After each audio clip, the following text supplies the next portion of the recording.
Hello, everyone, and welcome into our latest live broadcast. Getting a little bit of an early start today just because I can.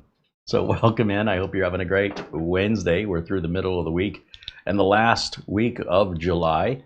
We head in towards August. It's the 29th of July, 2026. And as I mentioned, it's Wednesday. My name is Carey Holzman. If you're new here, I've been in this industry of PC repair professionally for large corporations primarily, but also home users since my first professional job in 1991. And in that time, I've seen a lot of wannabe techs come and go. I've seen a lot of audience members that were all gung-ho on wanting to learn what I know, and then they stick around for a couple of years and then you never see them again. Or they come back years later and they say, gosh, I used to watch you, 10, 15 years ago, and you're still doing it. And they have since forgotten everything I've ever taught them. And furthermore, the technology has passed them by, and now they're right back to square one again, where they don't know anything about computers anymore. All the information they have, they sort of got really interested in it for a little period of time, and then for whatever reason, grabbed onto the next thing. And then as technology has changed, year after year, they're learning less and less, and they're eventually sort of regressing almost to the point where we originally met years ago. And I've learned to accept that because it's been that way in the industry that I'm in for quite some time, where people I used to work with don't do this anymore. And finding people that have established years and years and years of experience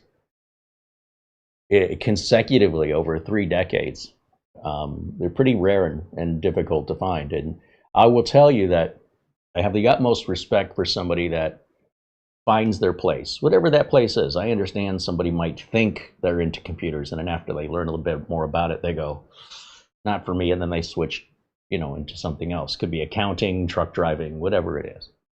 And, look, whatever it is, when you find your way, no matter what that way is for you, the fact that anybody that would stick with it for decades is all you need to know about their dedication and how they feel about what they do for a living. And so we've had members here, of course, that have been with us way back since we started the YouTube channel in 2009. Let me tell you, it's really cool. It's really, really cool to see people that dedicated. But it doesn't make up the majority at all. In fact, many people will watch one video, get the information they need, and skip all the education, and that's the extent of their interest. And that's okay too. That's what I see most of here on the platform. And for those of you who've been with me for 10 plus years here on YouTube, well, let me tell you, you guys really are the standouts for me, because there's very few people in the real world that I have worked with that still do this for a living. A lot of people I used to work with have since moved on into other careers. And then there's a handful of those people that still do what I do today, or still do, computer related things, even if it's not what I do. And again, it's those people that I respect the most, because I know how difficult it is, and I know how tempting it can be to go a different direction, to try something new and start over again, or to be interested in something only to find out more in depth about it and realize, oh, this isn't what you thought it was. I get all of that, and I see it all the time. But finding people in this industry that have been around for decades, that is a rare find. Or finding viewers of the channel that have been dedicated to this subject matter for over 10 plus years. Once again, those are rare gems, and we certainly would love to see that to become more normal. However, I'm kind of biased, and of course I want to see that. Oh, you like what I like. That's cool, human nature. We've helped a few people out this last week, starting with our friend Ron Varnish, needed some help with activating Windows. And I want to tell you that when it comes to getting a Windows or an Office license, there's all kinds of places online you can buy them. But there's only one place online where you can get me as your personal tech support if you have any problems downloading, installing, or activating Windows. I'm the only one who does it, as far as I know. So what I do is I'm working with this company that I use for my business. When I need to provide my customers Windows and Microsoft Office licenses, I can't pay Microsoft prices. They won't buy from me. They'll go buy from Dell or HP, you know. I need to be more competitive. And when the customers buy from me, they expect support from me, right? If there's a problem with it, well, generally they're paying me to do all the work anyway. So if there's a problem with it, it's my problem. But if my customer had a home computer and they said, hey, can you get me a copy of Microsoft Office? I'm going to tell them what I'm going to tell you right now. You can buy it where I buy it and pay the price I pay with our friends over at VIP-URCDKEys. And VIP-URCDKEys, we've been working them for a number of years now, and I wish I had found them sooner, because they aren't the cheapest place where you can get a license key, but they are the cheapest place where you can get a legitimate license key that has support, and the only place on the entirety of the planet where you get my personal support with it as well. And if you look under any videos, like let's go back a few months to this video right here, and you'll see the name of the video, and then you'll see my name, and then you'll see this first gray box. It says more right there. Click on that and it opens up our video notes. And if you scroll down through the video notes, there's links for everything we talk about in the video, including these low-cost Windows and Office keys, along with the current pricing as of the time, because the exchange rate changes from time to time. So I try and keep the prices up to date, but when they fluctuate, they don't usually fluctuate by much. So here, for example, $33.34 for Windows 11 Pro. We could try to buy that. It wants us to sign in because it needs a way to process our payment, as well as a way to send us a receipt, download link, and activation key securely and privately. It doesn't cost anything to create an account. They're not just there to collect your data. It's part of the transaction. If I put my name in the promotion code Carey, I get an additional 25% off. And yes, that's what I have to do. And yes, that's the price I pay. I'm just sharing it with you. I don't make a commission on it if you buy it or you don't. Once you've added it to your cart, assuming you want the promotion code, you want to save 25%, just choose how you want to pay. Once you select your payment method, you're going to go through a typical online payment process. It's no different than any other payment you make online. And within about 2 minutes, on average, day or night, weekend, holiday, doesn't matter, you're going to get your email receipt along with your download link if you need the product, as well as your activation key. And the products are downloaded through Microsoft's TechNet service, so you don't have to worry about getting a virus or a pirated copy of Windows. I can't throw my business of 30 some odd years and down to the toilet because I wanted to save $5 and screw over a customer who now can no longer trust me ever again. It's not for $5. I'm not sure I'd do it for $1 million, but I haven't had that temptation. Overall, you know, treat people the way you want to be treated, and karma will take care of itself. That's my philosophy. So if you were to have a problem, say I'll give you some examples. We've had a couple of people reach out, not many. It's less than half a dozen over the last 3 years, where there was some issue. In one case, the person bought the wrong thing. And the problem with license codes is that's exactly what a scammer would say after they use the license code. Oops, I bought this by mistake. And they want instant gratification. It's like, well, hold on a minute. We need to verify you just didn't use this activation code. And it usually takes a day or two. So just be patient. And provided you're being honest, they verify, yeah, the activation code's not used, and they'll fix it, right? But it does, because of the nature of what's being sold. A lot of times bookstores won't take back books, right? How do they know you didn't read it and now you want to return it? Same with movies and media. At Best Buy, when I used to work at Best Buy back in the early 1990s, or 93, they used to put a limit of return date on items purchased before the Super Bowl, because the general public would steal from Best Buy. I don't mean thieves, I mean the general public. And they didn't consider themselves thieves. They thought they were just doing a legal loophole. Well, I guess both sides are right. They're both a thief. When you go in to buy something, and you know damn well the only reason you want it is, you know, I want this big screen TV because I want to have a Super Bowl party, and then after that I want to return the TV. You're a thief. If you knew that before you bought it, that was your plan. Or I'm going to go on vacation. We're going to go to Hawaii. I'm not saying I am. I'm saying this is the logic of the customer. Let me go to Best Buy. Let me go buy a camcorder. We'll use it to film our vacation. And when we get back, I'll return the camcorder and get my money back. This was happening so much that Best Buy ended up changing the return policy when it came to televisions, camcorders, and certainly DVDs, CDs, VHS tapes, any sort of media that you could consume in return. The return date was closed down to like a 7-day window. And that's because the general public abused it. Doesn't mean you abused it, but it means you were also being punished because it was so common of a practice that the company was losing a lot of money. And in fact, if they didn't change it, they'd likely be out of business right now. They'd have gone the way of Circuit City. The public will drive you out of business if you allow it.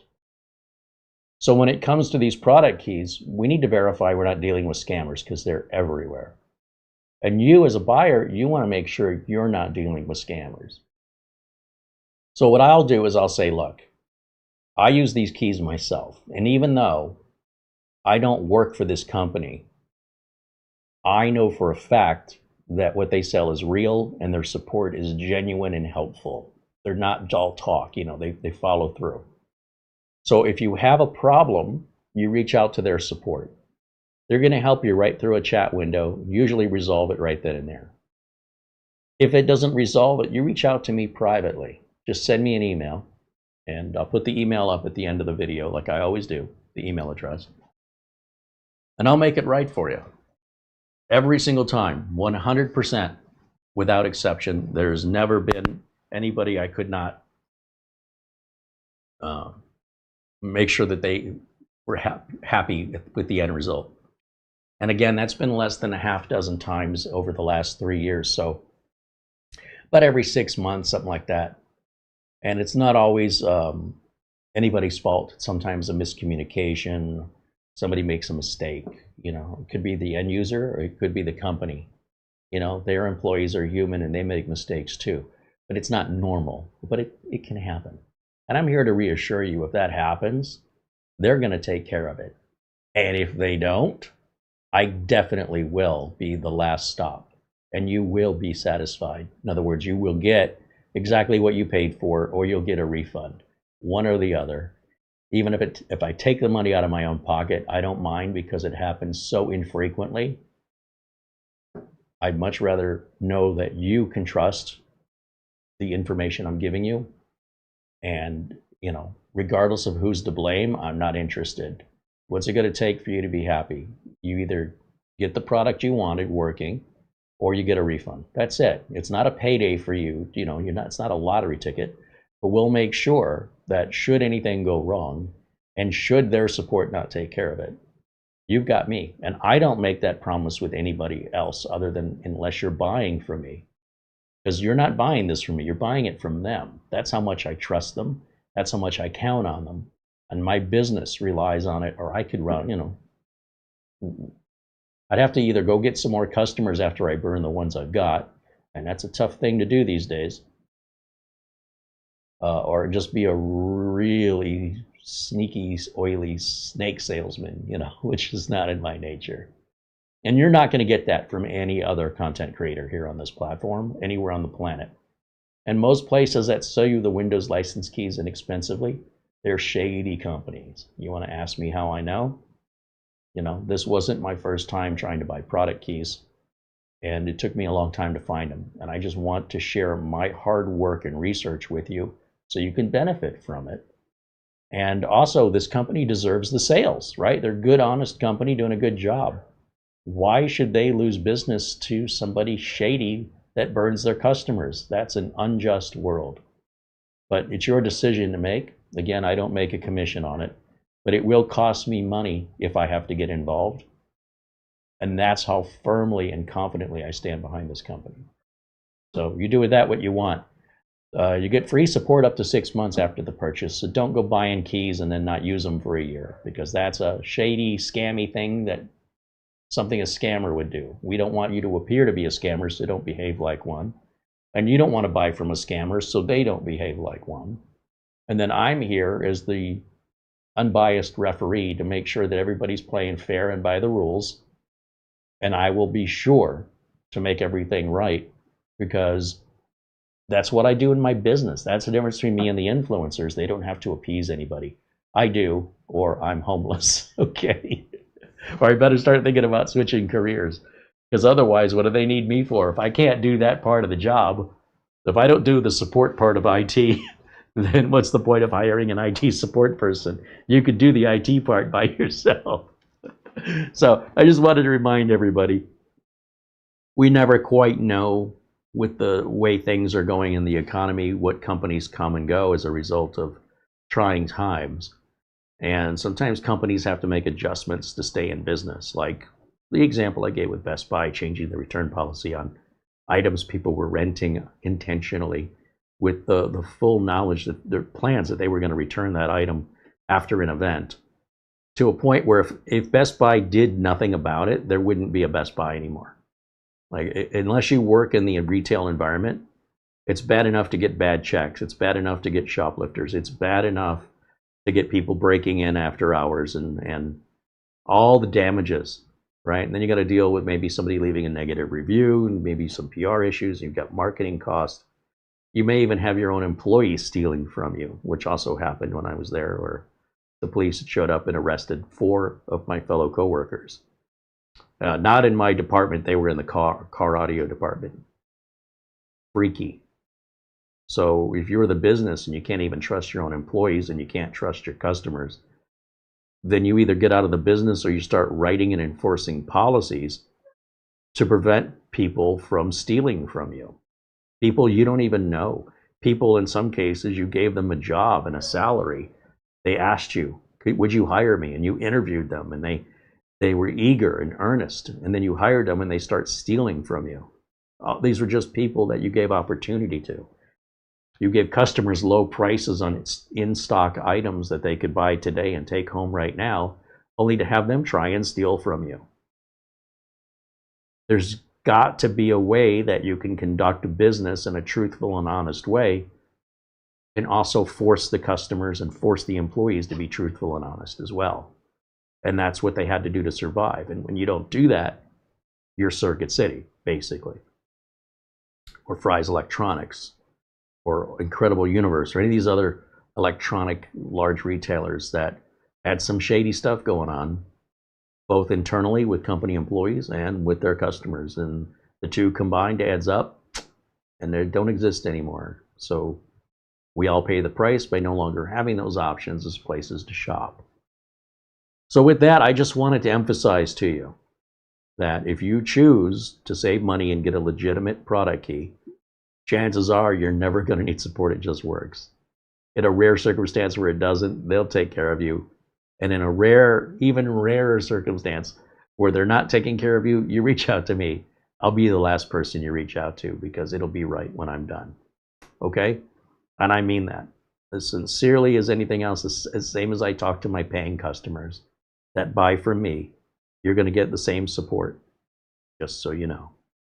I had a gentleman reach out, wanted to buy a gaming PC with a budget of $700. And I said, yeah, we can't even entertain that. And then they said, well, I don't really know much about computers. It's okay, well, what games do you want to play? And they mentioned an old game. Oh, well, an old game for $700, we could do that. He goes, yeah, but I want to play the new games too. Okay, well, you're not going to be able to do that at $700. Ooh, how about $1,400? I go, $1,400 as long as we're using a built-in graphics card. You know, you can get a really nice built-in graphics card, or you can get a really cheap discrete graphics card. But either way, they're not going to perform. Like, I'm only imagining what this person really is picturing in their head. You're looking closer to $3,000 if you think you're going to have a 5090, or, you know, even not even that, because those are, when you combine that with the price of the computer, you're probably well over $3,000 plus sales tax. So then it occurred to me, this person doesn't really know what they're buying, and they're probably going to have a lot of tutoring questions. How do I do this, and how do I get this game to run? And the general public that doesn't know, they think that's tech support. But, you know, if you buy a piano from me, I don't teach you how to play a piano. It's not what I do. If you buy a car, I'm not there to teach you how to drive a stick. There may be a salesman that's willing to make the sale and show you how to drive a stick, but you're going to get one lesson for about 20 minutes. That's it. And after that, the salesman doesn't have time for you anymore. They're working with somebody else now. That's what driving school is for. That's what tutoring is for. And in this industry, a lot of people, I wouldn't say they're trying to get away with anything, not like the person returning something from Best Buy that they know they're just renting and, you know, taking advantage of a return policy. What I'm talking about are people who genuinely don't understand the difference between having a technical problem and having an issue with their own education or specific tutoring. And there are places that will offer that at an additional expense, but it's not included in the price of the computer. You know, try that with $HP sometime and see how long you'll be on the phone. It isn't going to be long. They don't do it. They never have. And customers that don't know this will initially be upset until they go buy somewhere else and go through the same thing again, and eventually it sinks in. Nobody's tutoring you for free. You know, they might give you a little quick tidbit here and there, but otherwise it's not a computer problem, it's a person problem. You need human support, not tech support. And that's where YouTube and the internet come in handy for people who want to help themselves. You can certainly do that nowadays, but if you don't know the basics, you know, the very foundation of computers and how they work, I don't want to be the first one you deal with. Because I don't want to deal with that level of aggravation and completely misguided expectations. They're not industry standard and they have no basis for precedent other than their imagination and how they think it works. And essentially, you know, when I get these red flags from certain buyers, I'll say, look, I don't have anything, I can't help you. But if the buyer's like, I'll pay you for it, you know, I'll pay you for the tutoring and I'll pay you for the support. If I call with questions that are not related to the computer and you have to train me, I'll pay you for your time. Okay, well, then the negotiating table's open, right? But a lot of times it's just implied, and rather than go down a path of arguing and disagreement, that's never good with customer relations. I'd rather say, yeah, you know, I just don't have anything. Sorry, you know, what you're looking for at the price you're looking to pay, and especially when they admit they don't really understand what they're buying, I don't want to take it back because they bought the wrong thing. I didn't do anything wrong, but I will fully warranty everything I sell. And this is a concept and a distinction that's foreign to people when they're first starting out with computers. It's often foreign to people when they first buy a car. You sign the dotted line, that car is yours. There's no takesy-backsies in most of the United States. It doesn't matter if you changed your mind. There's no cooling off period. There's no return period for most places. It's yours now. It's your problem, new or used. If it's new, it's like, well, if you have a warranty issue, we'll cover it. If you have some basic questions, we can answer for you about how to use the radio or the screen on the car. We're generally more than happy to show you that. It's, you know, 5 minutes, 10 minutes. But when someone's missing a complete foundational understanding of not only how a computer works, what it should cost, and then their lack of information to understand what they're buying or how to use it, that's not a business I'm in. I don't necessarily want those customers because they're often the customers who want to pay you the least because they don't know the value of it. So that's unfortunate because I really want to help everybody, but I can't just let one person monopolize me and then not generate any more revenue. And then they can't say, well, I've already paid you for the computer, so I'm not paying you again. Okay, well, I need to go help somebody else. That's always been a very difficult process in selling the computers. And that's why I keep going back to providing service to businesses, because businesses are going to call me with any help. If they have an employee that needs training, one of their other employees can train them. I'm more than happy to walk them through some settings online, and especially with remote access. But when it's foundational, you know, how do files and folders work? You know, I had an employee one time for a company that I did services for, where their computer was crashing just randomly, couldn't recreate it. And on a Friday night after hours, I picked up their computer and I brought it back to the bench, and I ran memtest on it and it said, oh, you've got a bad stick of RAM. And I just happened to have another stick of RAM laying around, so I swapped it out. ran mem test, it worked great. But while the stick of RAM was bad, a lot of the files that were being written to the drive were all corrupted. So I did a file cleanup, a disk cleanup, got rid of all the temp files, all the history, all the cache, just so the machine would be proper and no more support calls. So then I take the computer back over there on Sunday, and when the employee goes back to work on Monday, they don't even know the computer's been fixed. Instead, I get a very, very angry phone call. Did you do anything to my computer over the weekend? Now, remember, this isn't the boss. This is just an employee talking to me like they own me. Very accusational. Did you do something to my... Yeah, I fixed it for you. Well, all of my file history is gone. Yeah, that's because you had bad RAM. Most people in my industry wouldn't have diagnosed that, just so you know. And it wouldn't have been done over a weekend, right? So this was no inconvenience to you. I took it, I diagnosed it. We got lucky. I was able to find it, swap out the part, which I happen to have in stock, and return it to you. Did you have a good weekend? Because this is what I did over the weekend. Well, I don't really care. I can tell you that all of my Word documents I was working on, I don't know where they are. Where's my Excel spreadsheets? I go, well, where did you put them? What do you mean, where did I put them? I'm like, what do you mean? How do I know where you put things? Are you going to ask me which drawer your socks are in? Whatever drawer you put them in. Well, what drawer is that? Whichever drawer you used. I go, look. I said, you are so lucky that I didn't have to just put a whole new computer in there and wipe and reinstall Windows, and then all the programs would have to go back on. The email would have to go back on. The printers would have to be configured. All of that's working. She goes, well, it doesn't do me any good if I can't find my files that I was working on. I go, it appears to me that the company that you work for needs to train you on file and directory services of how Windows works. I didn't know you didn't know that. And I don't teach that. That's like a big thing to learn. And I would have thought in your line of work that that was something that was part of the interviewing process, that you said, perhaps I'm familiar with Word and Excel and Windows. You put that down as your skill set. And one would assume that that's just basic stuff. Like, that's just basic stuff. So we have an educational problem here, right? We have a training issue. And I don't know what you were working on, and I don't know where you saved it. How would I know that? Well, don't you put things back the way you found them?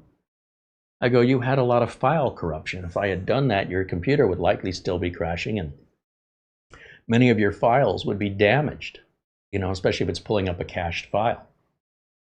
Or you open up the browser and you're trying to open your email. It's not opening because the internet browser is all screwed up.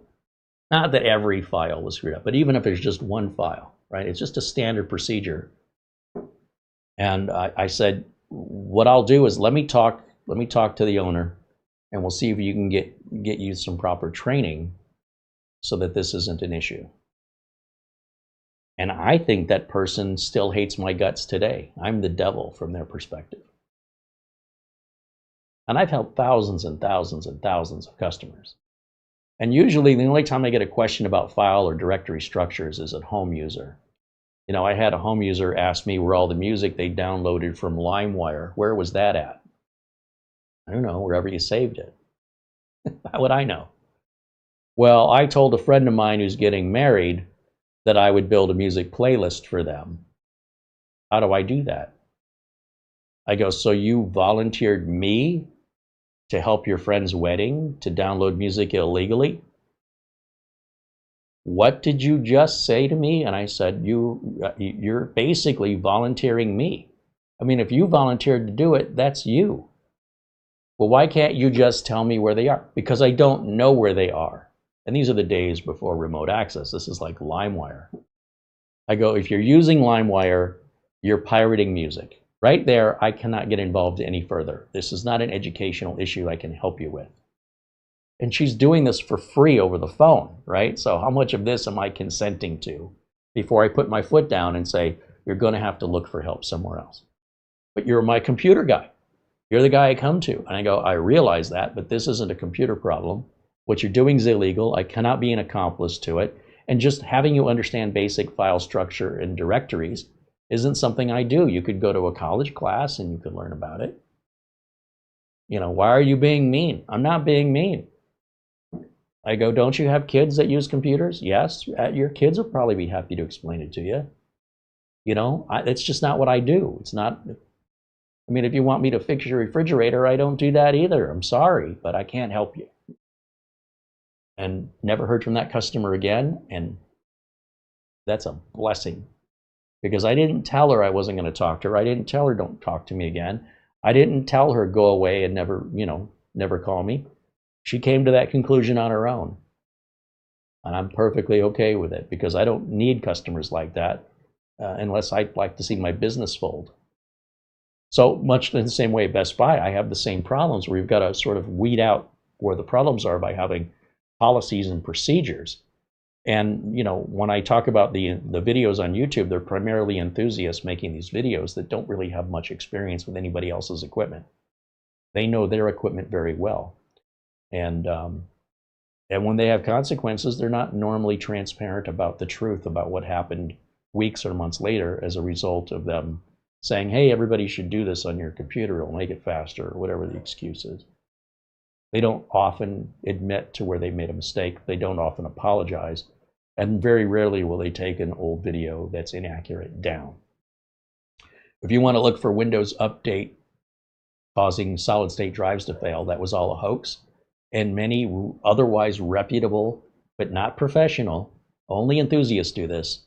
There might be an exception, but in general, leave the content up to this day. You can still find that false information as a big warning and red flag, no different than Chicken Little saying the sky is falling because an acorn fell on his head. There's no shame, there's no humility, and there's no concern for the general well-being of the public. It's whatever gets you the clicks. And, you know, at the time, they didn't know it was a hoax, but when it was made clear to them it was a hoax, they still leave the content up. And since that content will be around as long as YouTube is around, it'll continue to fool people forever. And that's a real serious lack of responsibility that is a benefit of being an enthusiast, and one of professionals simply won't stay in business if they do. They'll just be gone. That kind of information, that kind of behavior and misinformation will result in losing your job or having no career. But an enthusiast, there's no consequences. So I have nothing against the enthusiasts. Their heart's in the right place for the most part. They have the right intentions, but there's no accountability, and as a result, they can just do whatever they want without any sort of consequence. And when there is a consequence, it's your problem. That's not their problem. They're not making money off of you in the sense that, you know, when I work with a client, I'm making potentially a month or more worth of YouTube salary with one client. And if a month of YouTube salary is equivalent to, let's say, 1 million viewers, not only is the damage far greater to the folks on YouTube that watched my content and believed it in that circumstance, but they'll get no help. So just bear that in mind when you're listening, even to myself on YouTube, right? The difference between me and a lot of other channels is I show you my face. Faceless YouTube channels are purely entertainment. You should not take them seriously. YouTube channels where fake names are used and they don't expose what their real name is, combined with the fact that they don't show their face, that's a big red warning flag right there. That is entertainment only. You know, it's one thing to have a stage name. It's another thing to have a stage name and hide your, there's a reason they do that, and it's to avoid any accountability, period. And then, you know, it's up to you to decide if you want to follow advice from somebody who isn't going to help you. And I would say that's the big line with me. And there's others like me. I'm not the only one, but they're generally professionals in the industry that respect their audience and want to be corrected if they're wrong and want to make things right if they can, instead of just ignore the people that are their viewers. You know, that's some messed up thing on YouTube right now. I don't think it's sustainable, but we'll see. Entertainment is entertainment. There's nothing wrong with it. But when entertainment's disguised as a review, or it's disguised as news when it's not real, it's gossip. There's a real lack of responsibility and respect coming from the content creators who do that. So anyway, it's something for you to think about as a viewer. You're making your choices, and you are responsible for your choices. The content creators owe you nothing, period. So the fact that some of us who owe you nothing feel an ethical and moral responsibility to help, and also to update or remove content that is inaccurate, are few and far between on this platform. And I would hope that when you find them, you subscribe to them. You know, folks like Doug Betts, Live Windows Training with Doug Betts, Mike's Unboxing Review and How To, myself, Cyber CPU Tech, that's Rich, Ask Your Computer Guy, Scott Merrill, all upstanding. There's others I haven't mentioned, but the point is I can probably count them on two hands on this entire platform. And so when you find them, I hope you value just how rare that is. Different people do this content here on YouTube for different reasons. And just be aware of that, if you weren't already. Let me say hello to everyone hanging out with us today. Sean Skinner says hello. There's our friend Buster. Thank you for the Amazon gift card, Buster. 59 degrees Fahrenheit right now in Edinburgh, Scotland, where Buster is located. That's 15 degrees Celsius and raining. He says he's going to catch up with us tomorrow. Right on. It is pretty late at night over there, so get your rest, my friend. We'll look forward to seeing you on Friday, I hope. You'll join us in the chat room for our Friday show. We do have content, finally, for Friday and Sunday, and even, hopefully, Friday and Sunday of the following week. So things are starting to come in. We'll talk more about that in a minute. But first, hello to Lou Greenia joining us from Vermont, and John Rogers. These are all the people in our live chat room. If you're watching this video live on Wednesday, the 29th of July, you should see a chat room happening. And all you got to do is go in there and say hello. We'd love to have you join us and be a part of this amazing community. And that's how it all starts. John Rogers says hello, and there's Marlena, our channel administrator, saying hello to everybody. Bradley Morris and Andy W6AD say hello in our chat room. Edward Bass and Andy Kane join us, along with Mike Gaming and Edward Bass. Old Man Timer says hello, along with Jack Kugelmes from Toronto. Xander Vanderhoven from the Netherlands says hello. There's Bike Man and Tony Aindow. David Graham. Icaranis says hello. Wants to know, is touch typing on a computer the equivalent of driving a stick on a car? It depends on the car, and it depends on the computer. Luke Greenia said, the store that I work at, I think it's a grocery store, loses between $6,000 and $7,000 a month in retail theft. It's absolutely ridiculous. What can you do? Larson 12 thinks Best Buy are the thieves. I got a PC from him. It died a month later, and it was past the return time. You know, here's what I don't understand, and I would love for somebody to explain this to me. I frequently hear reviews about, I bought this thing brand new from Amazon or brand new from wherever. You have 2 to 3 warranties on that, whatever it is. When you buy, not from eBay, okay, but when you buy from, let's say, Best Buy, first of all, you have your return period. And during your return period, that's the first month of your warranty from whatever the manufacturer is that made the product, car stereo, computer keyboard, or a computer. And you have a choice. Do you want to just reach out to the manufacturer in those first 30 days? Because you're allowed to. That's no different than after the 30 days. And usually that warranty period on most electronic items is 1 year. On the other hand, you know, I'm talking about the United States. I'm assuming we're talking about United States. I don't know where else Best Buy is. But, you know, it may be more convenient. Like, let's say I buy some RAM from Newegg, and the RAM is bad. With Newegg, I have free returns, but if I contact the RAM manufacturer, it may have a lifetime warranty, meaning as long as the RAM manufacturer makes that RAM, they'll replace it. That's what lifetime means. But for me to then contact the manufacturer, contact support, have them issue me an RMA number, package it and pay for the shipping, and then they'll send me a new unit back within, and this whole process takes about 2 weeks. Or I can send it back like to Amazon, Newegg, B&H Photo. Usually it's free to send back. Best Buy, right? In that first 30 days, you just return it. That's your choice, one or the other. At the time of sale, they may have also offered you an extended warranty, and that would extend it beyond that first year, but not your return period. Return period is a fixed window of time.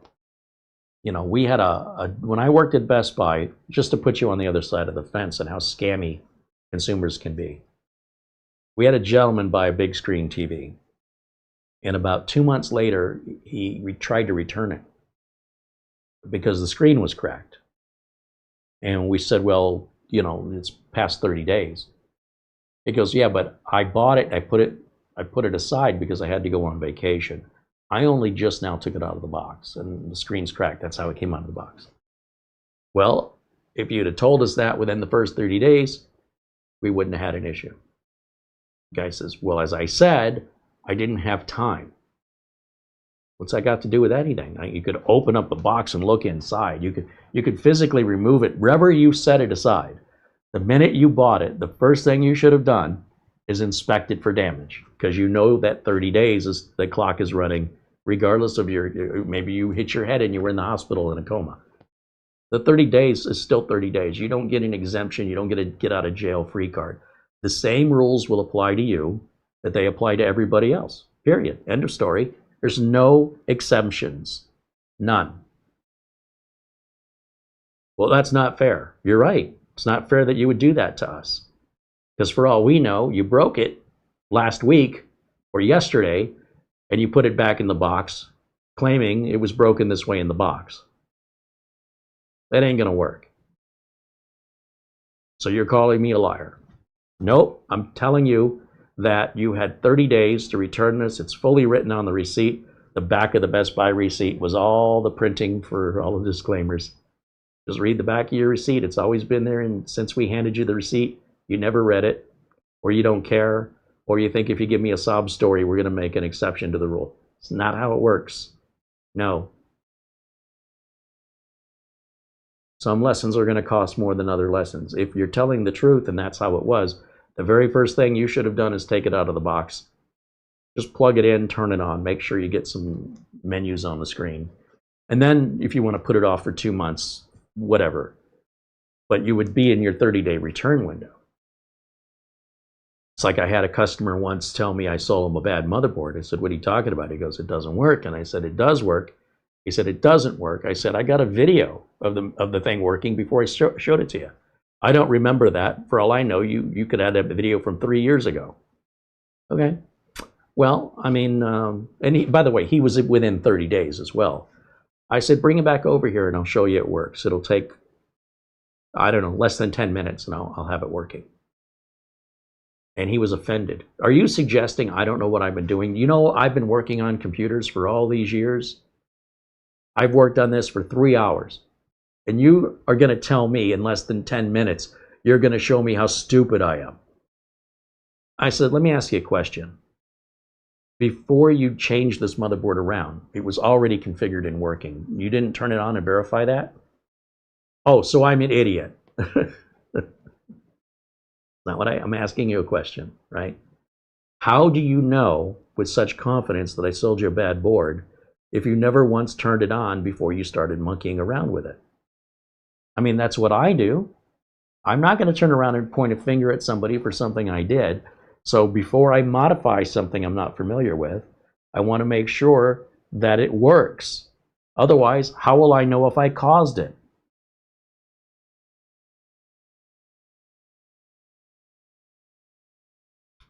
He goes, well, I see what you're saying. And no, I didn't turn it on. I go, okay. So First of all, I need you to calm down. I'm going to take care of you. Even if let's say you're right, the board is bad. I'll get you another board. I'll give you a refund because that's the kind of guy I am. This isn't helping anybody. Making accusations and spitting venom, that's not constructive or helpful. So rest assured, no matter what it is, I'll make it right. But if I were you, the next time, before you go modifying something you just bought, you should just make sure it works first, just so you know the difference. I'm not accusing you of doing anything. I'm just saying, how else would anybody on the planet know if they caused their own problem or they didn't, compared to what? What was it before you worked on it? You can't answer the question because you didn't bother to turn it on. So you assumed it worked. The first thing you did is open it. It's like somebody who salts their food before they've tasted it. Why would you do that? Why would you, oh, I thought the food was salty. Did you put salt on it? Yeah. Okay, well, you hear yourself, right? So when you buy something, let's say a Best Buy, and let's say it's this computer, for example, my question is, why didn't you just reach out to the manufacturer? You have a 1-year warranty on all those computers from Dell, HP, Acer, whoever it is. So what's the problem? What's the big deal? In many cases, depending on the computer, Best Buy may be the place you need to return it to. So help me understand why you would be so nasty and angry over a very simple thing that the rest of us deal with without a problem. Do you not know how the warranty works, or do you think you get special rules applied to you that the rest of us don't follow? Help me understand why you would be angry about that when nobody ever abandoned you. You just became intolerant, and I'm just trying to understand based on what? Like, what other experience can you share with me where you were able to buy an electronic item and return it regardless of the reason after the 30-day return period? Can you name one example? Is there a precedent other than your imagination? And nobody was out to get you. Whatever the reason was, the problem happened. Nobody's saying it's your fault, and nobody's saying too bad you're on your own. It's just that you can't return it, but you can have it warrantied. What's the problem? Try that with a car sometime. Try that with the television. Let me know if it's any different, because if there's a place that does that, I mean, there are places like Nemo.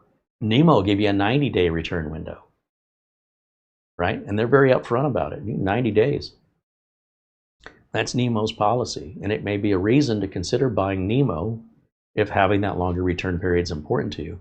But just entitling yourself to it without paying for it, and then being angry when you don't get what nobody ever promised you, and you made this whole thing up in your head, help me understand the psychology that says you're not out of your mind. Like, justify the logic of this, because it's the same for all of us, but apparently you don't think it applies to you. And I don't know why you wouldn't just do what the rest of us would do and contact the manufacturer for warranty. So, for example, Nemo gives you 90 days, and on day 92, your machine breaks. It happens. Not very often, but let's just choose an extreme example. What do you think Nemo's going to tell you? Well, they're not going to refund your money because you're past the 90 days. But they're going to give you an RMA and instructions on how to ship it to get it repaired. Or if there's a local authorized service center around you where to take it for repair. It'll cost you nothing. If you have to mail it, you pay for the cost of shipping it. It's, $15 or something. And then they will repair it or replace it and ship it back to you at their expense. It sounds like a pretty good guarantee. You're not going to find that, generally speaking, buying at a garage sale, eBay, AliExpress. You understand what I'm saying? It's very fair. It has to be, because it's not just you, it's all of us. You have to follow the same rules as everybody else. Why do you think they don't apply to you? I don't think that makes Best Buy bad, but if you'd like to expand on that a little bit more, I'd be interested in the psychology of this.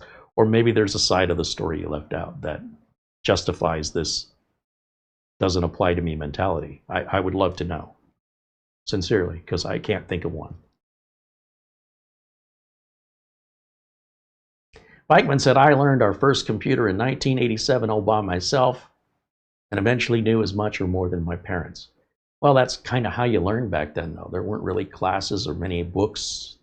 Many of the books that were published were already out of date because software was getting updated so quickly. So, yeah, most of us back in the 80s when we started this, and even upwards to the mid 90s, were self-taught. Eventually, the For Dummies series of books came out, and that was very beneficial for millions of people who had a starting point that none of us had. But that was part of the fun of it. It's like playing a video game, you know. Oftentimes, if you want to learn how to get through the video game, it's considered cheating. So it's a completely different attitude of expectation that you're just supposed to know things intuitively. And when Microsoft made a little coloring book where you can just color in the pictures with your mouse and the program magically started, 4-year-olds could use computers. And then when you could put that in the palm in the hands of a child in the form of a tablet or a phone, it's doing your babysitting now. My babysitter was the television. When your parents have had enough of you, that's when they buy you the phone, the tablet, or put you in front of the TV. That means they need a break from you. And so the TV became a babysitter back when I was growing up. That babysitter's been replaced with the internet, for better or for worse. But this is all decisions by your parents. If there's anybody to be mad at, I should say.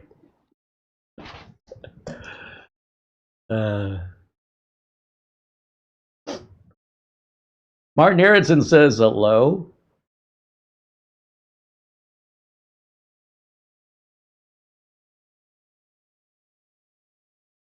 Eugene Ildago joins us as well here in the chat room.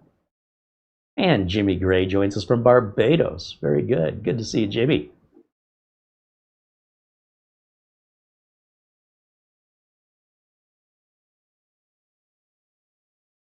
Jimmy Gray said his TP-Link router finally kicked the bucket.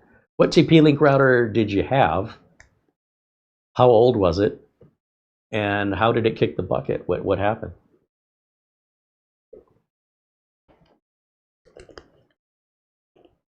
David Herzog joins us and says hello, along with Joseph R.R. Good to see everyone.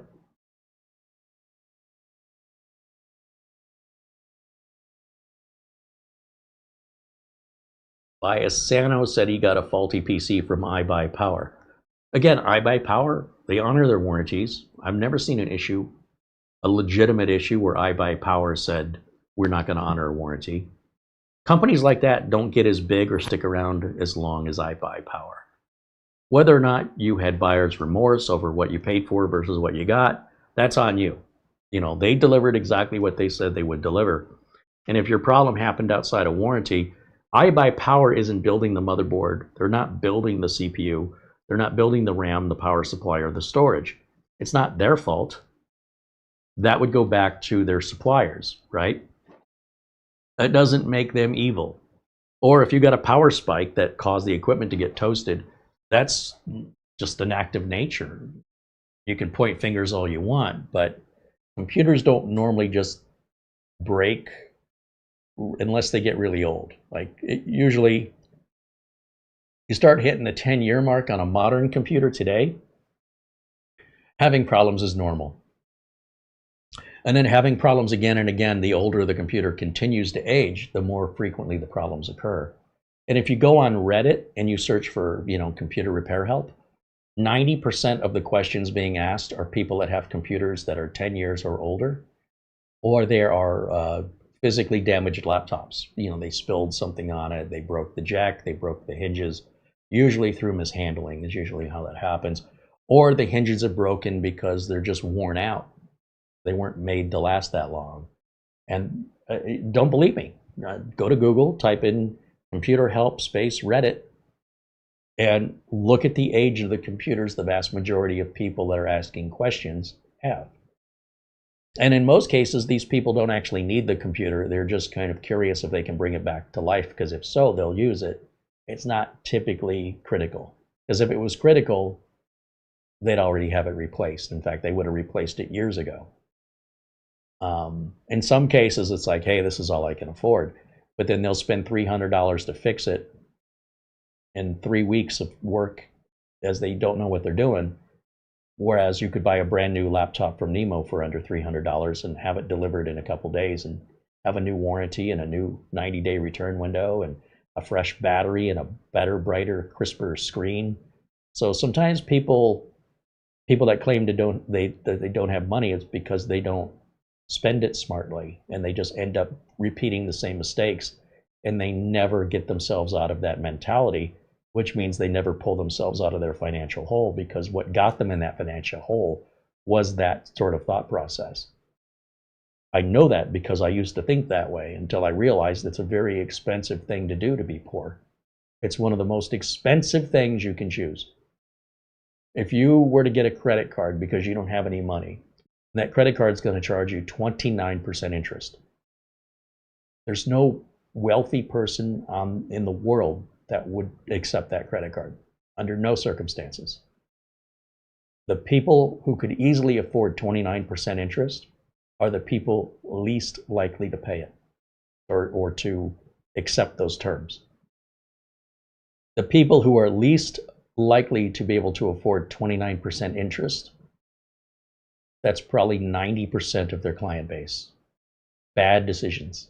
And it's just keeping the poor poor. But it's not the companies that are doing it. It's the decisions of the consumer. Nobody's forcing that credit card. The consumer's going, oh, it's free money, and then they end up, destroying their credit. And then anytime they have to try and finance anything, they're a credit risk, so they're going to have to pay higher interest, because there's a good chance, historically, that shows that that individual doesn't pay back their loans. So you got to build that into the risk factor of loaning somebody that irresponsible money. And the people that have money, they'll get credit cards where they get points, airline miles, and the more they use the credit card, the more they get paid. Discover will give you cash back, for example. So instead of paying with cash, which they could easily do, they pay with their cash back credit card. And at the end of the month, they get a couple $100 back, where if they had used any other form of payment, they would not have gotten any money back. So the wealthy people get wealthier because they have this attitude about money, and the poorer people stay poor because they have the opposite attitude about money. And the minute you flip the switch and it's something you have to do on your own, well, you only then start to see improvement. And then it'll start to make sense that this is how the wealthy people do it. Everybody around you that appears to be wealthy, I can promise you, none of them are making those kind of financial decisions that you're making. Because if they did, they'd be poor like you are. And, there are always exceptions to people that will spend every bit of money they've got. If they make $1,000, they spend $1,002. If they make $500, they spend $502. There's an old joke that jobs always pay me $40 less than I need at the end of the month. No matter how much I make, I'm always $40 short. And that's just a lack of education in finance. That's all it is. Because if you can live off 500 and if you can live off 1,000, you do it because you don't have a choice.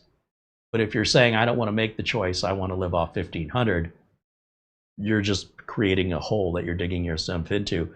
And that 500 will become 5,000 in interest, and then eventually a defaulted loan and negative credit rating, and it's just making things worse and worse and worse and worse. And there's unfortunately nobody really there to help you. You're going to have to pull yourself out of it. And if you don't have the wherewithal to do that, then you've sealed your own fate. And there's nobody to blame for that but yourself. It's just like an enthusiast. If you're not going to take accountability and responsibility for your actions, then don't complain about where you're at. That's all. You're at where you want to be. Clearly, you want to be there. Because if you didn't, you would have done something about it. It's like somebody saying, I want to go on a diet, but they never go on the diet. Well, clearly, what they're saying and what they're doing are two entirely different things. Some people say they want to go on a diet and actually do. Some people say, oh, we're going to go exercise, and they actually do. But how can you tell those people apart? Well, not by their words, but by their actions.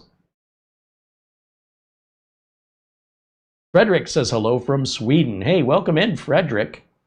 LRCX, our friend Larry there in Northern California, renews his membership. He's now a member for 38 months. He says, hello, I'm listening while I'm zinc plating parts for a bike project. Very cool.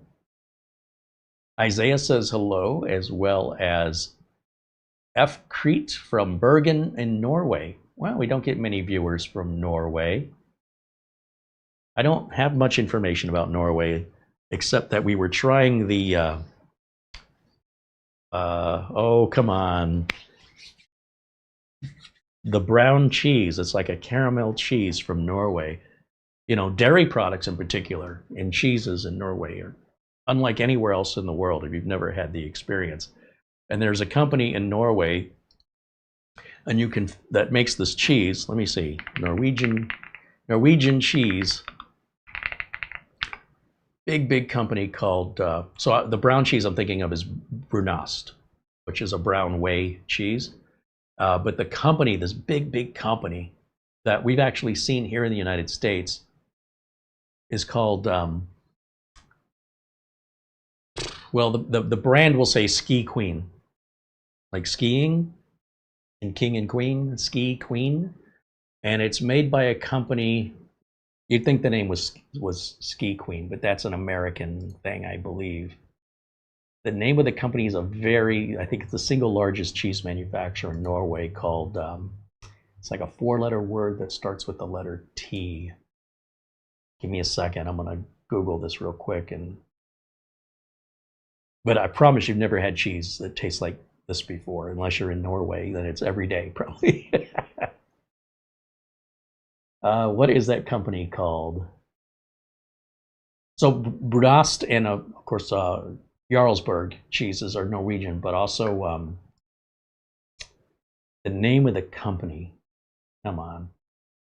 I'll bet you it might even already be telling me in the chat room what I'm trying to think of.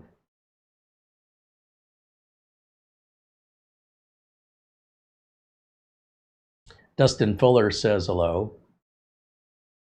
I see there's some questions. Hold on a minute. I just want to think. I'm going to get to your question, and I appreciate you asking. But if I don't get the name of this cheese manufacturer out, it's going to keep me up all night.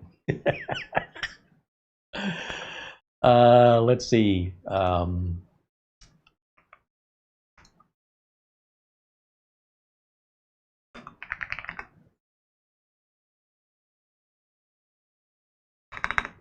Norwegian cheese manufacturer. It's like the biggest. They're huge. When I say it, anybody in Norway will know. Is it Tine? T-I-N-E. 4 letters, starts with the letter T. Been around since 1856. And they make Norvegia. I don't know how to pronounce that word. Norvegia. I don't think that's how you say it. And they do the Ski Queen, which is the Brunost brown cheese. And I'm sure my accent is totally wrong on these. And Tine is actually it's a shorter name for, I think Tingvollest is the name of the big dairy they own, but Tine. Like the word time, but with the letter N like Nancy. Tine. Anyway, if you're an American or, you know, maybe even Canadian, and you're looking to try some different kind of cheese that's unlike anything you've ever had before, you can Google for any stores around you that might carry it because it's shipped worldwide. It's very strange. It's not like any other cheese that I've ever had. It's almost like a caramel. It's very sweet, and it even looks like caramel.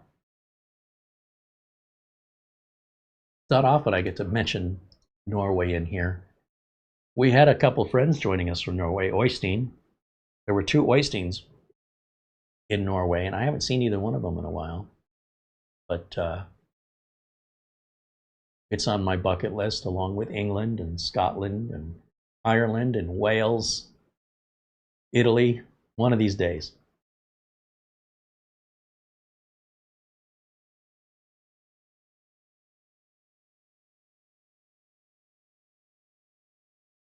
All right, let me get back over to the chat. So Jimmy was talking about his TP-Link router dying, and I was asking what happened. He says, I forgot the model number. It worked great before the power went off, and it killed it. So the question is, when you say that it, you know, first of all, about how old would you say that router was, out of curiosity? When you say it killed it, you mean it wouldn't turn on anymore? And could that have been a bad power supply? A power spike during a power outage is probably the #1 killer of electronic devices. Certainly here in Arizona, where we get a lot of electric storms, a lot of lightning, but it's lightning and wind, not much in the way of rain. Although when we do get rain, we also get the lightning and wind as well. So then I have to go out to the yard and pick up all the furniture that's knocked over and clean everything that fell into the pool. And if it's a particularly close storm, the only safe thing you can do is unplug your electronic items from the wall. Wait for the storm to pass. That's why I love having a laptop, is I can just unplug the laptop and continue to use the laptop. And if we lose power, something happens to the modem or router, I got my phone on the cellular network, which is also battery operated. And so it's more or less impervious to the storms, unless there's a big electromagnetic pulse that could destroy electric items within a certain radius of where the lightning strike is. So if you happen to see lightning strike your backyard and suddenly your electronics don't work, that's what an EMP or an electronic what's the word? The electric magnetic pulse can fry electronics. And it's so unlikely. Well, I guess it depends where you live and how often lightning strikes near you. But lightning's got to be really, really close. But I had that happen once in my life, and all my networking equipment in the house, every network card, even one of my network cables, the router, the modem, all of it was gone. They would still turn on, but they wouldn't do anything. They were like someone sucked out their brains. And yeah, I had to replace all that stuff. Just that one time. And I saw the lightning. The whole inside of the house turned orange. And the palm tree was on fire. So I know exactly what caused it. Electromagnetic field or pulse. That was the word E, electro. Electromagnetic pulse.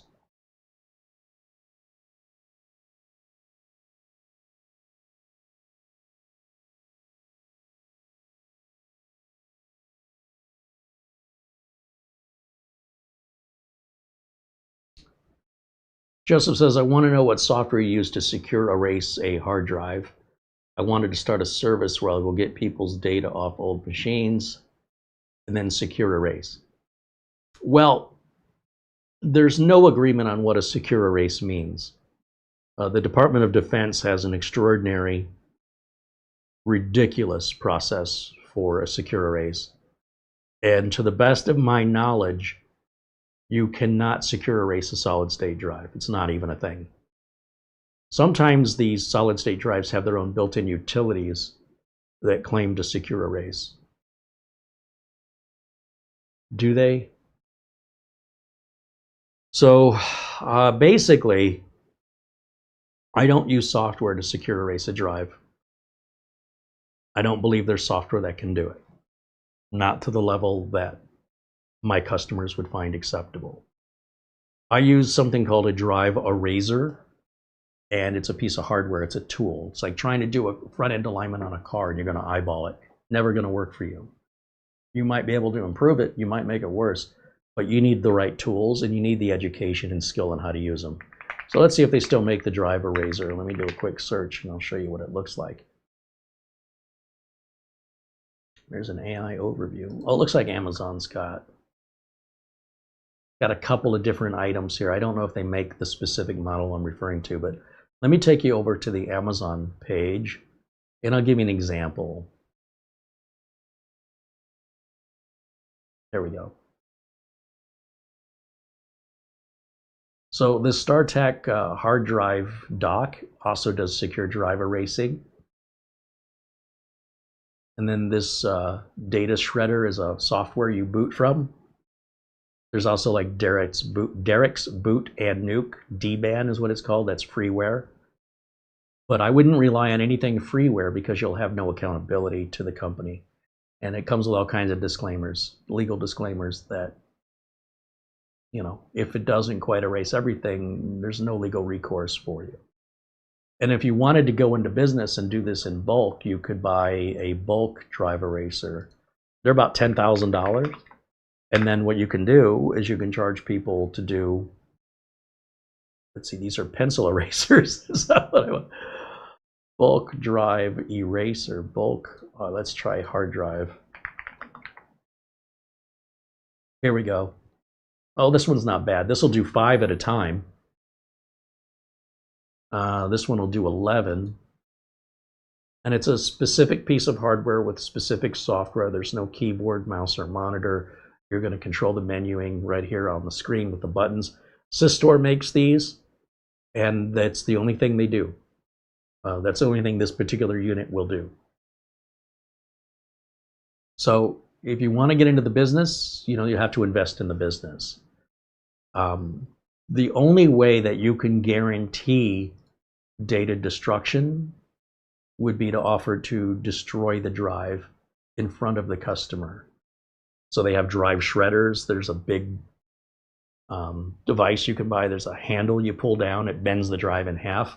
That doesn't help you with solid state drives. With solid state drives, they use a pretty powerful paper shredder is effectively what it looks like. You run it through a thing and it grinds it. That's the only secure way. But if you just are talking about, just want to erase somebody's data, it's not government, it's not James Bond, then just a regular format, not a quick format, just a regular format. And the best way you can test this theory is to go ahead and erase a drive using, again, not the quick format, but the full hour-long format of most drives, including solid-state drives, and send that over to a data recovery service like $300 data recovery. See if they can get anything back, and that'll tell you if your process works or not. One way or another, you're either going to spend money to verify, or you're just going to have faith, or you're going to make promises that you can't really keep up because you can't if you're too cheap to test it. And I'm just assuming somebody that has this idea probably doesn't have the money. And you'd say, well, I can't afford to buy that. Well, then you can't afford to make those kind of promises to people. You can say, in my opinion, it would be irresponsible and unprofessional for you to advertise drive erasing when you don't have the proper tools or knowledge on how to do it. But if it's just a simple customer, a consumer, and they want to reuse the drive, they don't want to destroy the drive, then just a long format, not the quick format. It's probably all they're going to need. And likely no one's going to get that data back. But somebody with the right tools might be able to. But it seems unlikely that they would, in the circles that they're in, they just don't want somebody getting their QuickBooks data or something. And if they're not famous, they're not celebrities, they're not well known, people are very unlikely going to do that and spend that time and investment to recover a random person's hard drive unless they're really bored and have nothing else to do, in which case they probably don't have the right tools or knowledge to do it anyway. But yeah, data security is really a mental issue. It's not a computer issue. So how we define what secure is, the only guarantee, if they're looking for like an absolute 100% guarantee, is to physically destroy the drive, period. It's that simple. And very inexpensive to destroy a drive. Wiping the drive and the amount of time it takes and the tools it takes may exceed the value of what the drive is worth. On top of that, it's a used drive, so you don't know how much life has got left in it. The older the drive is, the less life it has left in it. So even if you could recycle it, it may just end up causing somebody to lose all their data because they were being cheap. These are all things to consider, and it's often something as an investment to corporations looking to protect secrets or governments looking to protect secrets. Individuals looking to protect secrets, nobody cares what your secrets are until you become somebody we know. We're not interested. If you get arrested, if you're not a celebrity or a politician, it's not going to be in the newspaper. Nobody cares that you were arrested. You understand? Nobody's going to be pulling up your arrest record unless you maybe are applying for a job or for some reason have drawn attention to yourself. Otherwise, you have something called security through obscurity, and it's just a mental state. That's all it is. It's an attitude. But I use something called a drive eraser, which I don't think they sell anymore. And the drive eraser does one drive at a time, and it takes about 2 or 3 hours to erase a drive. But it works. It's a little red box, and you plug the drive into it. It doesn't work on SSDs because SSDs have caching areas. So even though you're wiping out the most of the drive, there's certain, if you pull the chips off of the circuit board and put them onto readers, you can still claw back some data. That's the problem with solid state drives and how the technology works. So it's not a simple cut and dry unless you physically destroy the drive. That's the only way you can guarantee it.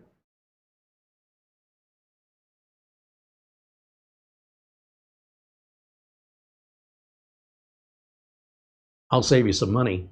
If you destroy the drive and you want to send it into data recovery services like $300 data recovery, they'll immediately tell you that immediately they can't repair that. They can't get anything up. So, and anybody that has data that important will follow the regulations from the government. That won't be taking it to you. You won't have the certifications required for a certified government level regulatory data erasure. So that's not even on the table for you, unless you get those certifications.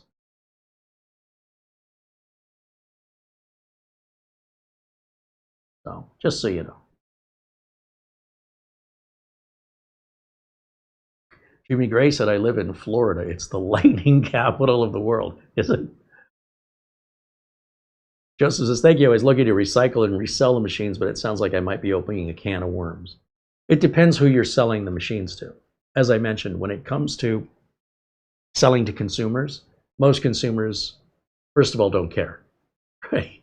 And if you just happen to sell to somebody who's got nothing else better to do and they want to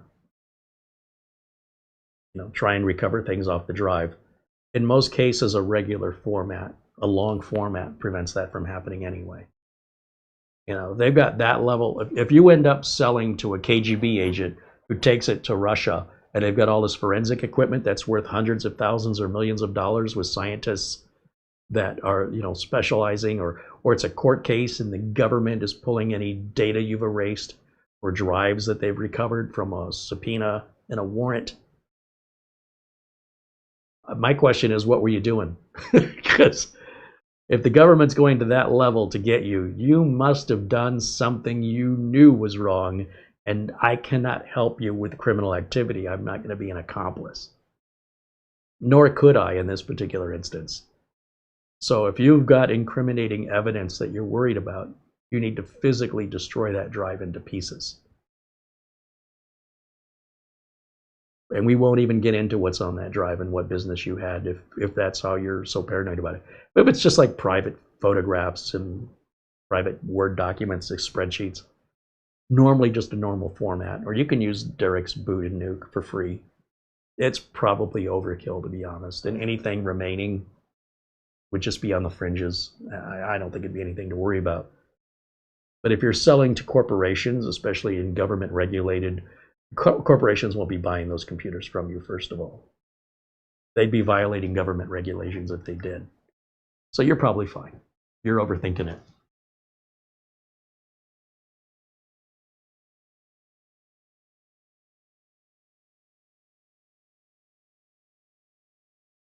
I brought this machine out here because there was an update that came out last night. If you've got the option selected to get all the latest updates, which is what I turn on all the machines, there's a preview update for next month's upcoming update that those of us that want it early can play with it. And it adds a bunch of new features and repairs to Windows, as Microsoft's been focusing on making Windows more responsive, requiring less resources, and cleaning up some of the menus and things. So if I go over here to this machine, for all I know, it may have been downloading in the background, but let me just take a look here.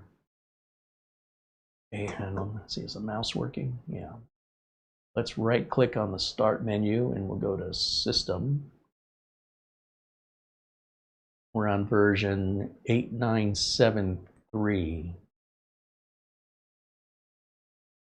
See something, I can't remember what the version number. Let's go to Settings. Windows Update. Oh, last checked an hour ago. Sounds like it already did it. This is one of those big updates, it wants to reboot after it's done. And it'll change the version number. Yeah, if we look at the update history, it probably just put it in. That's it right there. KB 5101684. Takes our version to 8973. Now, if you don't want these, then when you go to your Windows Update options, like there it says get the latest updates, be among the first. Like you would turn that off. And then under advanced options, you can also select if you want to receive updates for other Microsoft products or to restart as soon as possible. You can turn all that off if you want to, and then you'll just get the important updates. The only way you can disable that, you can temporarily pause updates for up to 35 days. And this new update, in fact, gives you a calendar. Instead of just giving you numbers, it'll show a calendar. And you can select up to a 35-day pause period. Hey, it's your funeral. If you want to leave yourself vulnerable and not protect yourself when threats have been recognized and are out in the wild, that's your choice. You know, if you want to go to a bad part of town in a back alley somewhere at 2 o'clock in the morning where you don't belong and you end up being injured or killed, you know, no one's going to stop you from doing that. You have the freedom to do that. We would question the wisdom of what you were thinking, but not our consequences. Those are your choices, and we're going to keep coming back to you making your freedom of will to make your own decisions. And you can't cry victim because you made a bad decision. You only have yourself to blame. Now, I'm not to say that everything bad that happens because you made a bad decision, but I'm also not saying everything bad that happens wasn't because of your decisions, okay? So that's what I'm trying to emphasize here. But we already have this update, and this is just an early preview update. And if we want to learn more about it, if we go back to our update history, go back one here. And that was KB5101. So if you want to learn more about these updates, you can open up Explorer, type in whatever the number is, KB5101. What else was it? I've already forgotten. 864 or something. 684. Yeah, there's my dyslexia. I don't have dyslexia, but I'm going to use it as an excuse. Okay, so, and I didn't put the K in front. There we go. And there'll be websites like Windows Latest is a good, reliable site that I'll go to all the time for Windows-related information that's accurate. And this will explain everything this update is changing on Windows.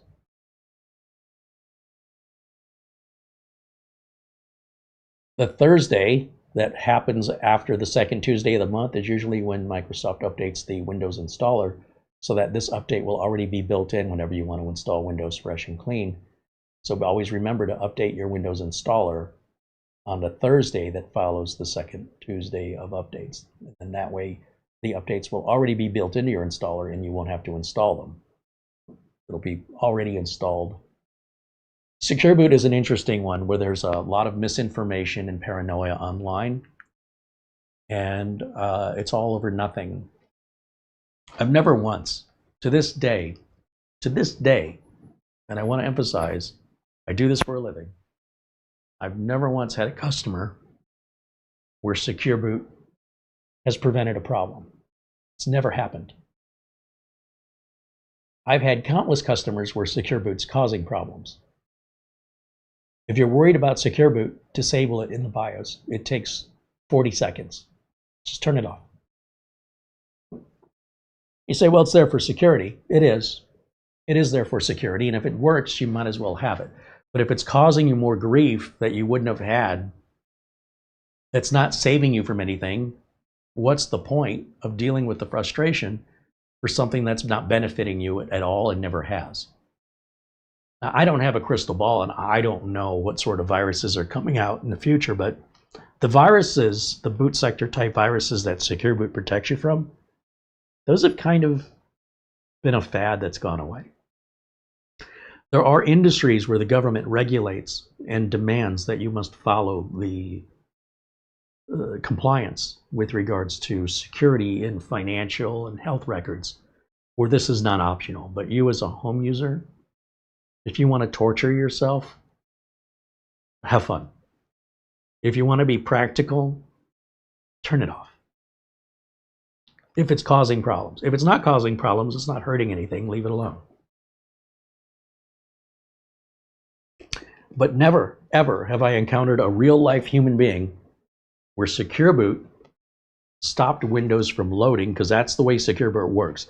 If your boot sectors of your Windows operating system are infected, it won't boot to Windows anymore. You'll just get an error message. How many of those repairs have you seen on this channel? Zero. It's never happened. Now, I'm sure it's happened to somebody somewhere, but I've never met them. I've never even talked to them. So we're dealing with a problem that's not very common. As a result, I don't worry myself over it because I have too many problems that are far more common that I need to pay attention to. I need to be cognizant and aware of. I need to know what to watch for. I don't watch every plane in the sky because it might fall out of the sky. Some planes fall out of the sky. I've never seen it in my lifetime other than on TV. I've never witnessed it, and I don't know anybody who has ever been on a plane or had a loved one on a plane that crashed and survived or died. Like, never. It's so uncommon.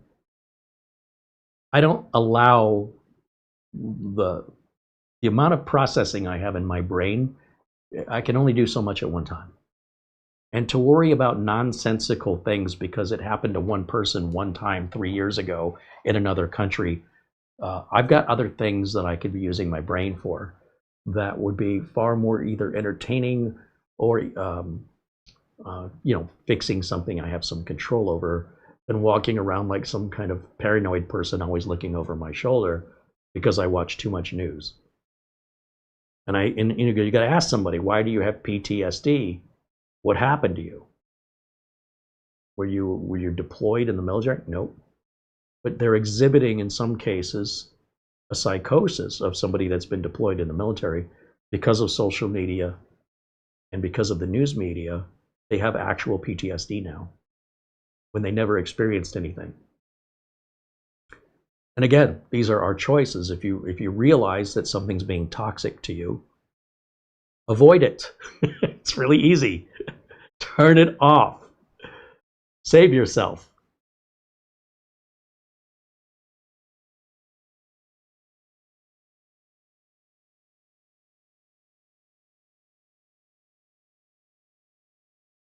Bikeman said there are some games that require Secure Boot. Oh, this is true. I failed to mention that. Secure Boot is put into place because there's so many cheaters all over the world that pay money to play these games to cheat on the games. It's the weirdest economy I've ever heard of before, but people actually pay money so they can cheat. And some of the anti-cheat mechanisms don't work unless you have Secure Boot on, which is a whole different purpose. I mean, Secure Boot wasn't designed for that. It just happens that it benefits game manufacturers, the people who make the games, by making sure that's turned on. So that's true. Yeah.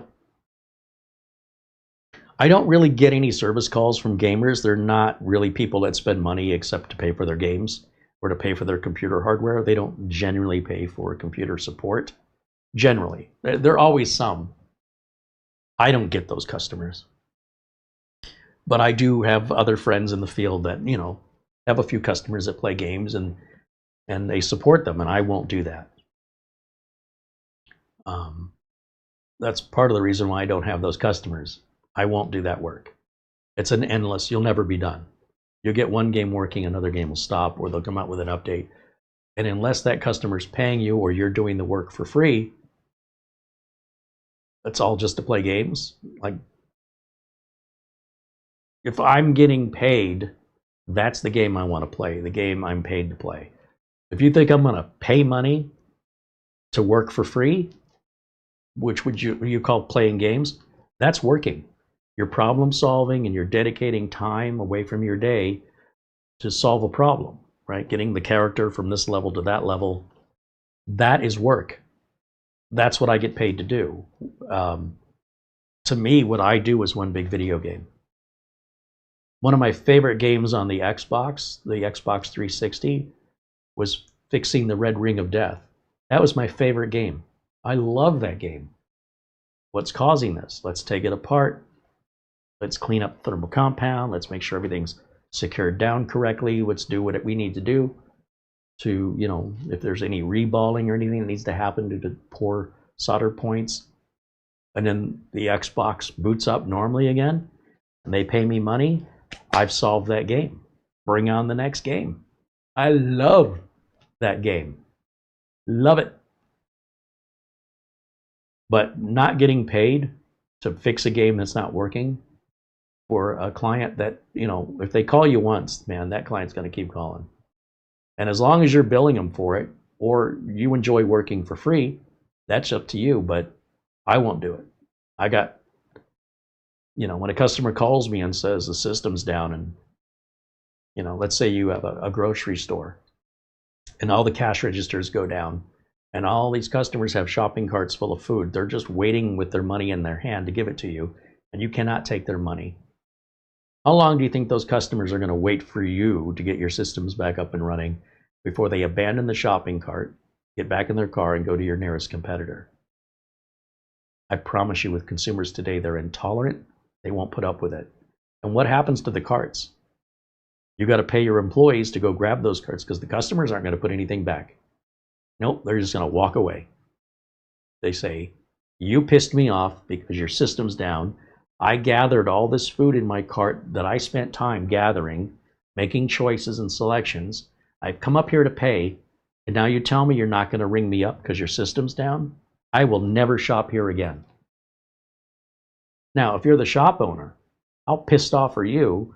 You got employees on the clock that can't work. You got customers that are angry at you because they feel like this is an attack on them.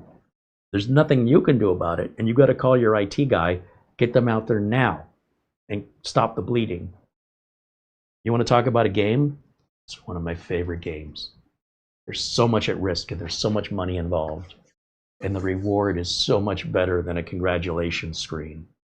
Once you start playing that game, I promise you, it is the most addictive and most rewarding game you will ever play in your life. Still a game. One you're paying for, and one is paying you. That's the only difference.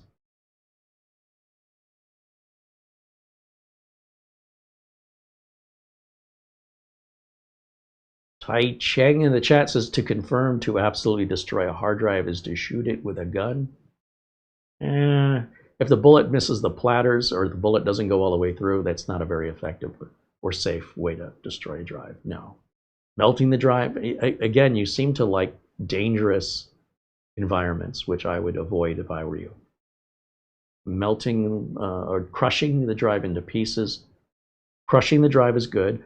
There's also bulk magnetic erasers. So when I worked at Intel, they had this giant machine, and it had a little conveyor belt. And anytime a drive had to leave the Intel campus, for whatever reason, it was obsolete or it was bad, they'd put it on this conveyor belt, and it would go through just like a Burger King Whopper would go through the conveyor belt. When it came out the other side, it was electronically magnetized to an extraordinary level that scattered all the data across the drives. Like there was no question or doubt, but without physically damaging the drive. And then the drives were like, they had a milk crate kind of thing. And they didn't just do one or two. They were doing, you know, dozens at any given time. You know, this piece of equipment is very expensive, and what they were erasing was priceless, right? You couldn't get that, let that leak out of the building. Internal documentation and patents and things like that were pending. Corporate secrets that, you know, your competitors want to get their hands on the black market, not just AMD, but, you know, competitors overseas. They had arrested an employee who, and I don't know how they found out, but he had set up a video camera on his monitor at home and then remoted in and was recording all of the screens. And something about his behavior security caught, figured out he was selling that to a competitor overseas. And not only did they fire him, I think he had to go to jail, if I'm not mistaken. You know, these are people that were hired and paid. They asked for a job. They applied, and they said, you know, boy, I sure would love to work here. It would mean the world to me. And then this is what they did to the company that hired them. You want to talk about a betrayal? Like this is, you know, et tu, Brutus. This is like mythical.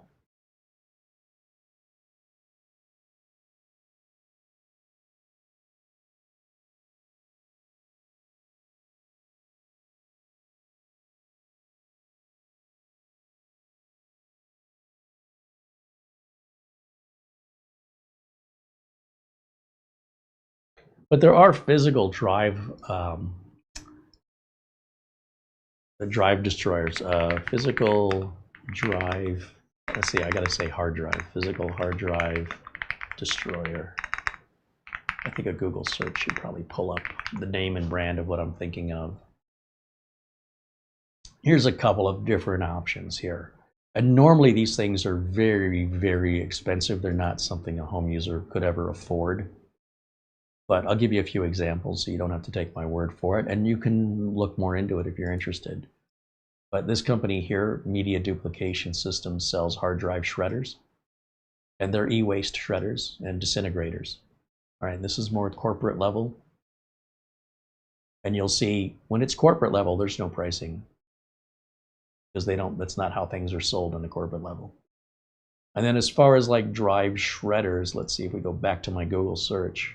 Or not drive, but drive data. So there's companies locally, if you want to donate, that they will do certified, this is the keyword here, certified data destruction. And that's them recycling either the material or the drive itself. If this is something you want to do, you could get into this business, just like these people did. And, you know, certificates, they charge extra for that because they have to pay for that.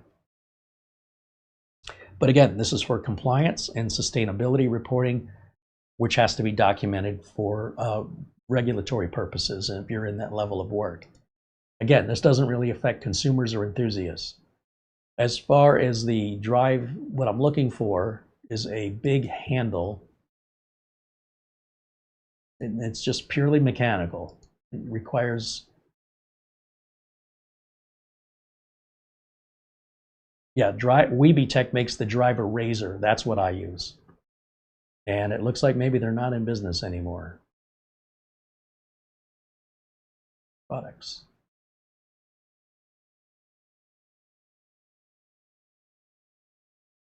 Data destruction modules. What is that? Drive wiping tools. Yeah, that's it. That's exactly what I use.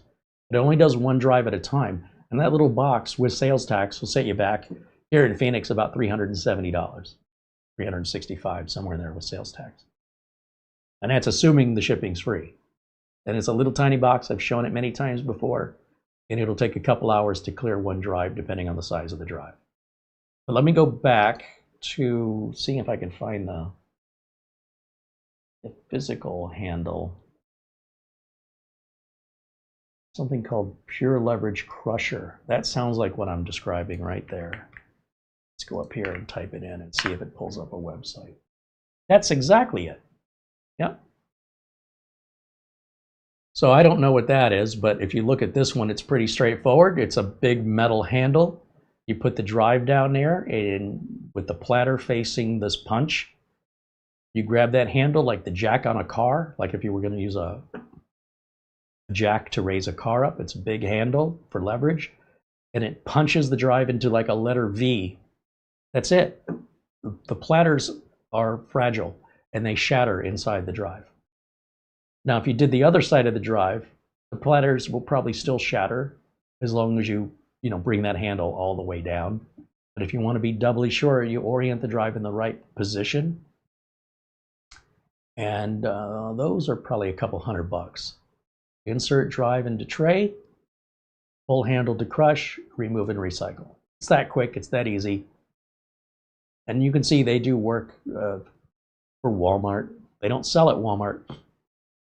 Walmart pays them to crush the drives, as does Pfizer, Waldorf Astoria, O'Reilly Auto Parts, University of Massachusetts, Bass Pro Shops, et cetera, et cetera.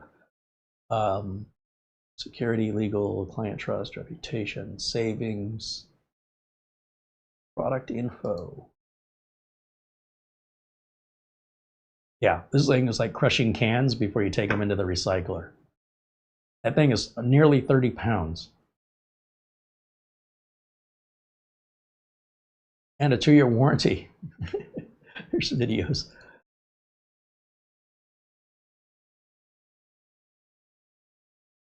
Oh, they're on YouTube. That's it. It's done. That platter, if they open that up and show you the inside, it'll just be pieces of platter coming out of them. Just in case you don't believe it. You'll hear it crush. They shatter inside. Sometimes the platters are made of glass. See how he oriented that one a little differently, but it's over that circle area. That's the center of the platters. And they're stacked up like records. Imagine if you did that to a vinyl record, especially a brittle one. Sometimes pieces fall out. This works to destroy old cell phones too. And you could use it like here with a laptop.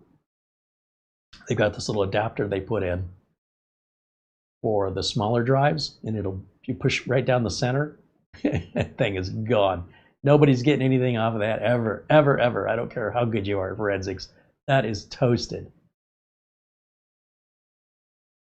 It looks like Lawrence Tech Review did a video here, and XBase in Canada did a video of it. But they're relatively inexpensive. I don't know. I don't see any. Again, with this kind of stuff, you don't normally see pricing. But let's say price and see if it gives us an idea here. About $400. And then if you want the adapter to do the little drives, you can buy the whole thing as a kit for $438. If you want a carrying case, you get everything plus the carrying case for $505. And then there's a thing called an SSD waffler that'll just basically turn it into a waffle.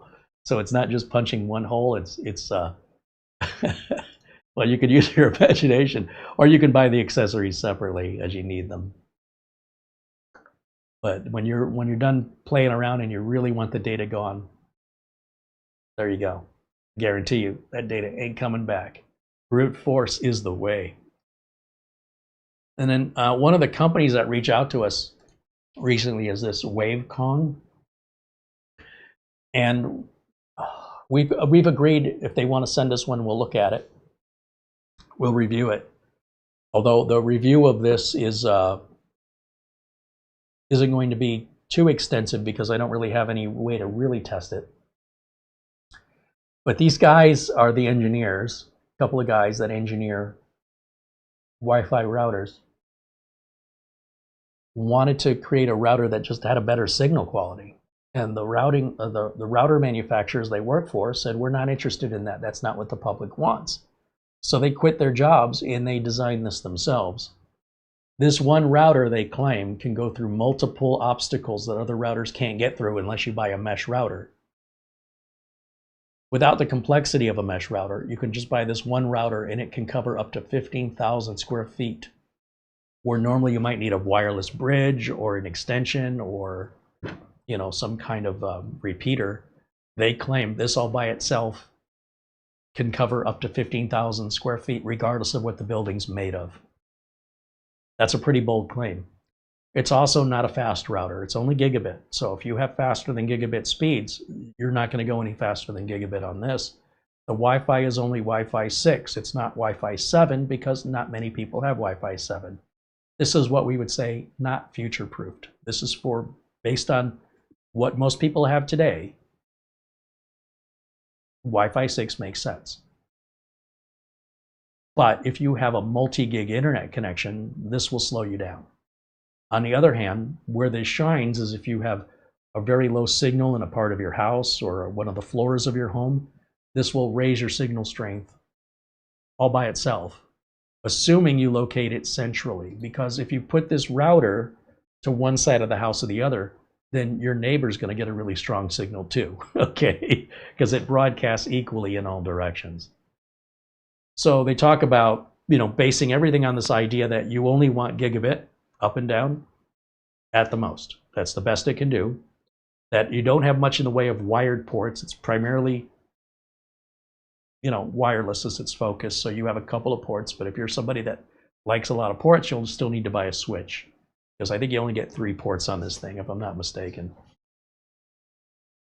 But if you have a large property or a property that's really old and it's difficult to get signals through, they claim that this will get you 3 to 10 times faster strength of signal in the dead zones or the slow zones that you have in your building, regardless of size or materials. And I never heard of this company before, so I did a little research, and they wanted to make, you know, at least have $3,800 in pledges. They got $416,000 in pledges. They started this project in 2019. That's when the concept and the idea came about. And if we scroll down here and we look at the timeline of how we got to where we are, we're looking at about a $300 router. But this has been 6 years in development.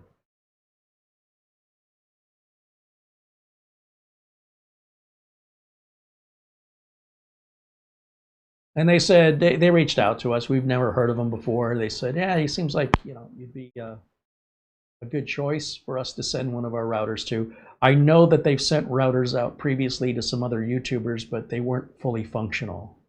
We're getting close to this being released.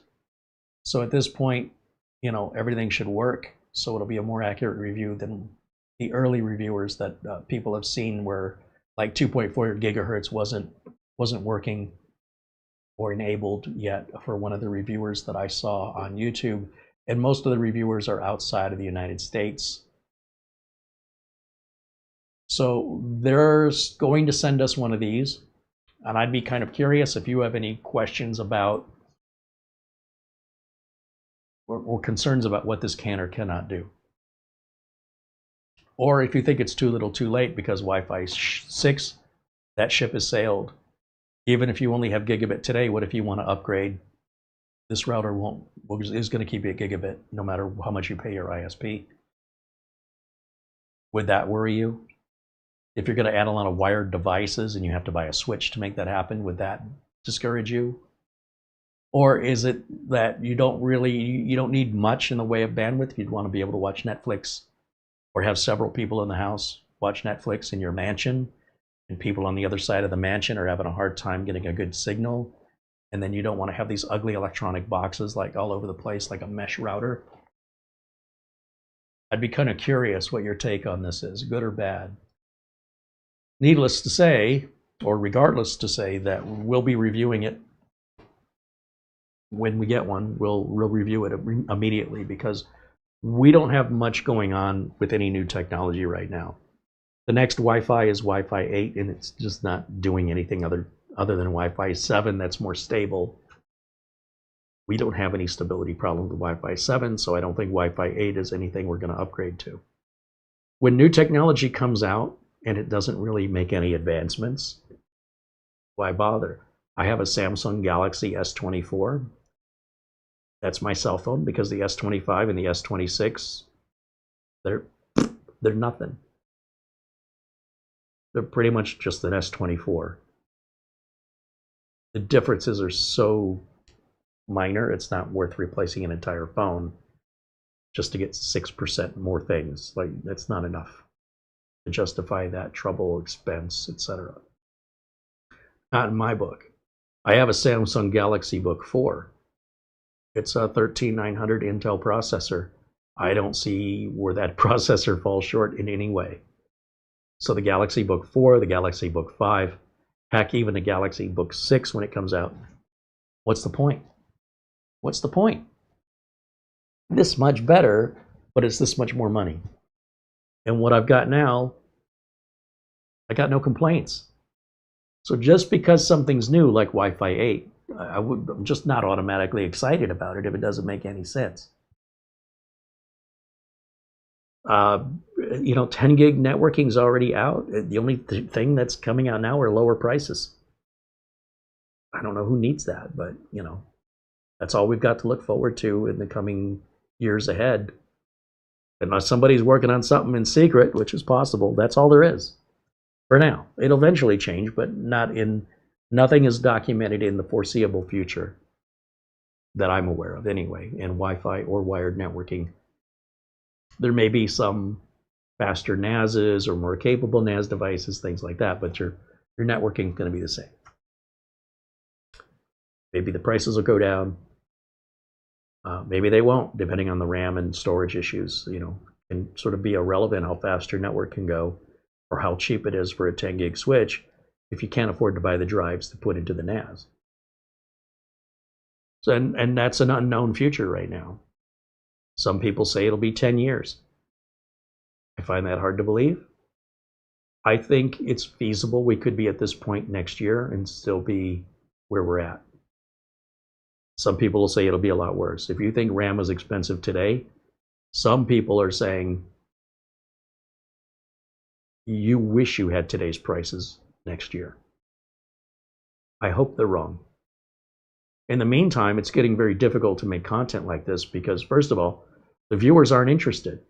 The viewers have moved on to other subject matter. I don't know what they're watching, but they've gone away. And I mean for everyone. Logan, Tech Syndicate, made a video, said he's done. He's done. And he's not saying it's because of lower views and less money, but I'm sure that's playing a role. It's a shame, you know. I first met Logan when he was the spokesman for Tiger Direct when I was doing the radio show, and they were like the anchor sponsor for that radio show. Tiger Direct was. So what can you do? You know, you do what you do, whatever reason. If it just feels like there's just nothing left to do, it's time for me to move on. Or if it's a combination of views are down, payments down, there's no sign of recovery that's foreseeable. It's inevitable at some point, but it could be a long, long wait. Why wait? Jump off now. This ain't going nowhere for a while. You can always come back later. I don't read his mind. I don't know what he's thinking, but he made a video last month basically saying, there's other things I want to do. So you're going to see more and more of this happening is what I'm warning you about. And because we have our members here, I can keep doing this indefinitely, regardless of the industry. As long as you guys stay with me and continue to support the channel, I'm not going anywhere. I make that promise to you. As long as there's enough members to make it financially possible, which is, you know, we have right now, we'll find something to do. We've got a couple more mini PCs. I did mention I was kind of needing a break from that. That's all there is. So it's that or nothing. So we've got a machine from Cam Rui that we'll review on Friday. I think it's a good value, but we'll find out when we test it. We also have a new machine from Minis Forum. We don't have it yet, but we should have it in time for Sunday's show. That's the NAB 9S. I believe that's the model. Let me see if I can pull it up on Amazon here and show it to you. Let's go back to my window capture. And this is kind of a high-end machine. We go to Amazon and we'll look for NAB 9S. Yeah, you're looking at $775. We're right back to, remember I said the 13900 is a great chip. It's what's in my laptop. It's what's in a lot of computers I use. It's DDR4 memory, but it's 32 gigs. You know that's expensive right now. And not a 512, but a 1 terabyte, and not Gen 3, but Gen 4. So it's pretty well equipped. But it's basically a what's the word? A refresh of the regular NAB 9, which you know is one of my favorites. Well, this is the NAB 9S. They just introduced it. Dual 2.5 gig LAN, Wi-Fi 6. At $775 after sales tax, for me that's about $845. And we went ahead and ordered one. So I should have that hopefully tomorrow and have it in time, just in case it arrives late, to be Sunday's show. And at some point when we get the router, that'll be, you know, a show the week following, I hope. And then there's the Comet Q. If we come over here to GLINet, Comet Q, they're starting to sell this even though they haven't even fulfilled orders on Kickstarter yet. but they're taking pre-order or back orders on this for $109.99. We should get this first because we're a Kickstarter before anybody who orders from the website. And then their competitor is offering something, SciPede keeps offering a better value of a smaller device that can do more for less money, called the Nano Go. And they might even arrive in the mail on the same day. That's how competitive these guys are. Smaller, cheaper, more versatile, which has always been the case anytime I compare SciPede to GLINet. That doesn't mean GLINet's equipment's bad. It just means I find more value in a smaller package at a cheaper price that can do more from their competitor SciPede. But I can't make that assumption that it's always going to be the same. That's why we've got both coming in and they're both shipping next month. What are the odds they both arrive on the same day? When these arrive, and we paid for these with membership money, we'll review them. So we've got that coming in. And we're in discussion currently with a couple other companies. There's a couple, I believe, other mini PC makers, which, again, there's not much else to talk about. So we're certainly happy to share any repair stories or help you guys with any technical questions or help you might need. If you ever want to reach out to us, we're always happy to hear from you. Our email address is right here on the screen. And let us know. There's nothing more frustrating than somebody who doesn't follow instruction, right? It's a very simple request, and yet people will find other ways to reach out to me. Complete strangers to me, by the way. They don't introduce themselves, and they're asking for free help without so much as an introduction, without using the email address. They find some other way to contact me, and I just don't acknowledge those messages. I don't receive them. So it's a very simple request. If you do your part, we'll do ours, and we'll do whatever we can to help you. showcasecreate@gmail.com, and you'll usually get a response from us pretty quickly. If you see equipment here on the channel and you're curious if we'll sell it, if you're in the United States, whatever the retail prices of the equipment, likely whatever we paid for it, if you take $100 off of that, that's what we'll, if it's new, like if we've had it less than a year, we'll pull $100 off of it. If it's more than a year old, we'll take more off of it due to depreciation, but it depends how it's equipped with the price of RAM and storage. But it'll be significantly cheaper than retail. And we put that money right back into the channel so we can buy more stuff. If something was sent to us for free, we don't sell that stuff. So it had to be stuff we bought. And if you're curious, like we have a lot of hand-built machines here. I think we've got 30 of them. If you're curious, in the state of Arizona, or you're passing through, because these are way too expensive to ship, whatever amount of money you think you're going to save, FedEx is going to take it. That's over $200 to ship a computer across the United States that weighs 50 pounds. And there's a good chance it could arrive damaged. So that doesn't make any sense to engage in that. But if it's, you know, something I can deliver to you, or you're going to be in the neighborhood, different story, because I can help you because you're local if there's any problems. And that's why I primarily sell the businesses. The businesses are local and I take care of them. But on the other hand, if you're like, hey, I'll pay the $200 shipping and I'll accept, you know, I'll sign a waiver that I'll be responsible for the damages, I won't be mad at you, you know, provided I've packed it well, right, reasonably, which of course I will, then we can make exceptions to the rules. But at that point, you're probably not saving any money. At that point, you just want, you know, there might be some value to you that I built it with my own two hands, and that you might want a piece of the channel, or you might want the peace of mind that comes from knowing that I built it with my own two hands, and that has more value than something that rolled off the factory floor at Dell. I get that too. I totally understand why that would have more value to some people, and it's worth more. So to compare it against Dell pricing is, it's not a Dell. You know, how many people had their hands on the Dell through the assembly line, and how much care did they give about the quality of work? And if you buy a computer from me that I built and you have a problem with it, you're going to talk to the guy who built it. Who else can say that unless you do it yourself?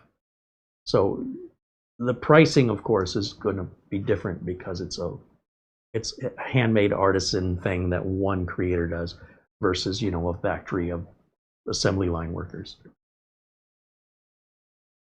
Okay, so with that, let me take a quick look in the chat. We'll answer any final questions, and that'll probably wrap it up for today. Now, I'm in no hurry to get out of here. It's just that if I'm the only one speaking, and you guys have nothing to say back as far as anything we can talk about or answer for you, then I'll take the hint.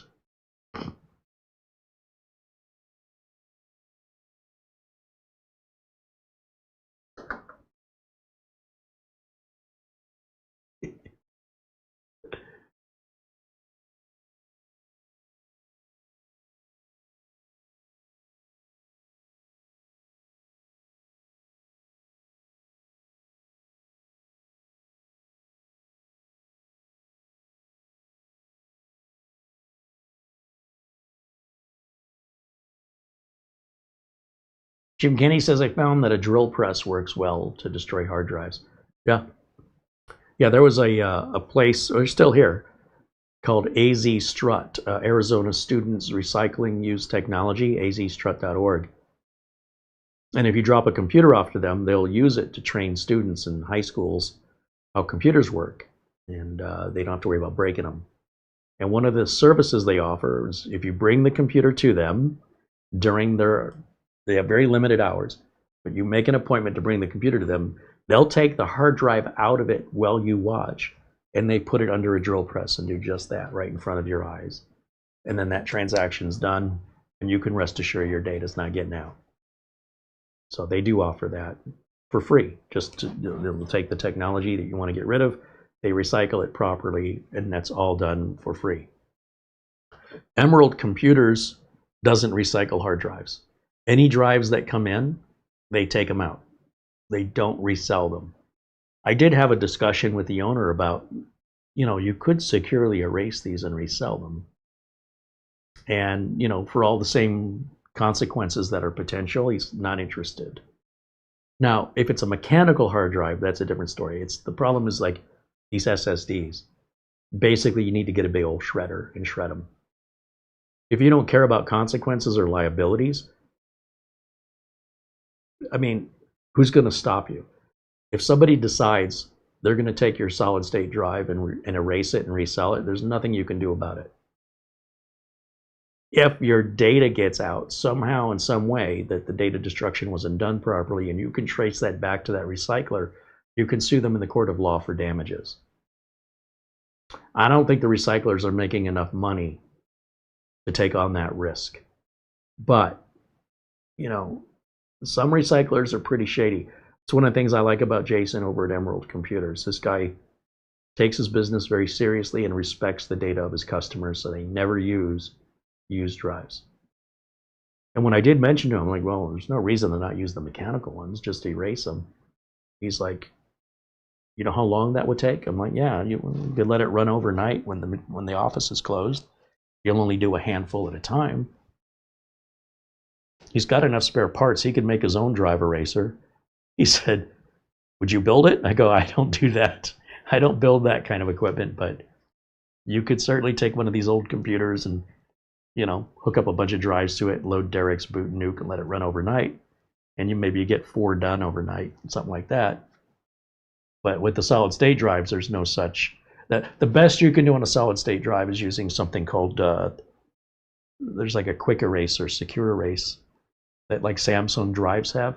And it supposedly erases the drive entirely non-recoverable.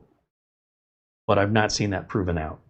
But Samsung claims, like in the Samsung Magician, it will totally wipe the drive to be unrecoverable.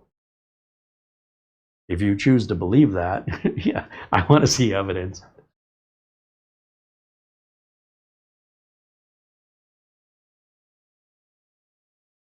Charles Essig wants to know if the router will work with fiber. So typically fiber will come into the building into an ONT, and then the ONT converts it to copper. So you're not actually plugging fiber into a consumer router, even if you're paying for fiber service.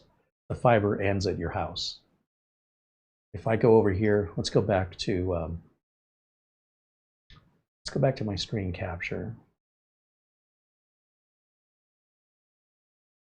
Does consumer fiber routers use fiber or copper?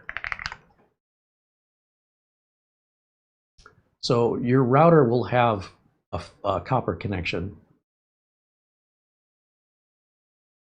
but the optical network terminal translates the light coming in from the internet service provider, and it's typically outside of the house, although it could be a box inside next to the router or the modem.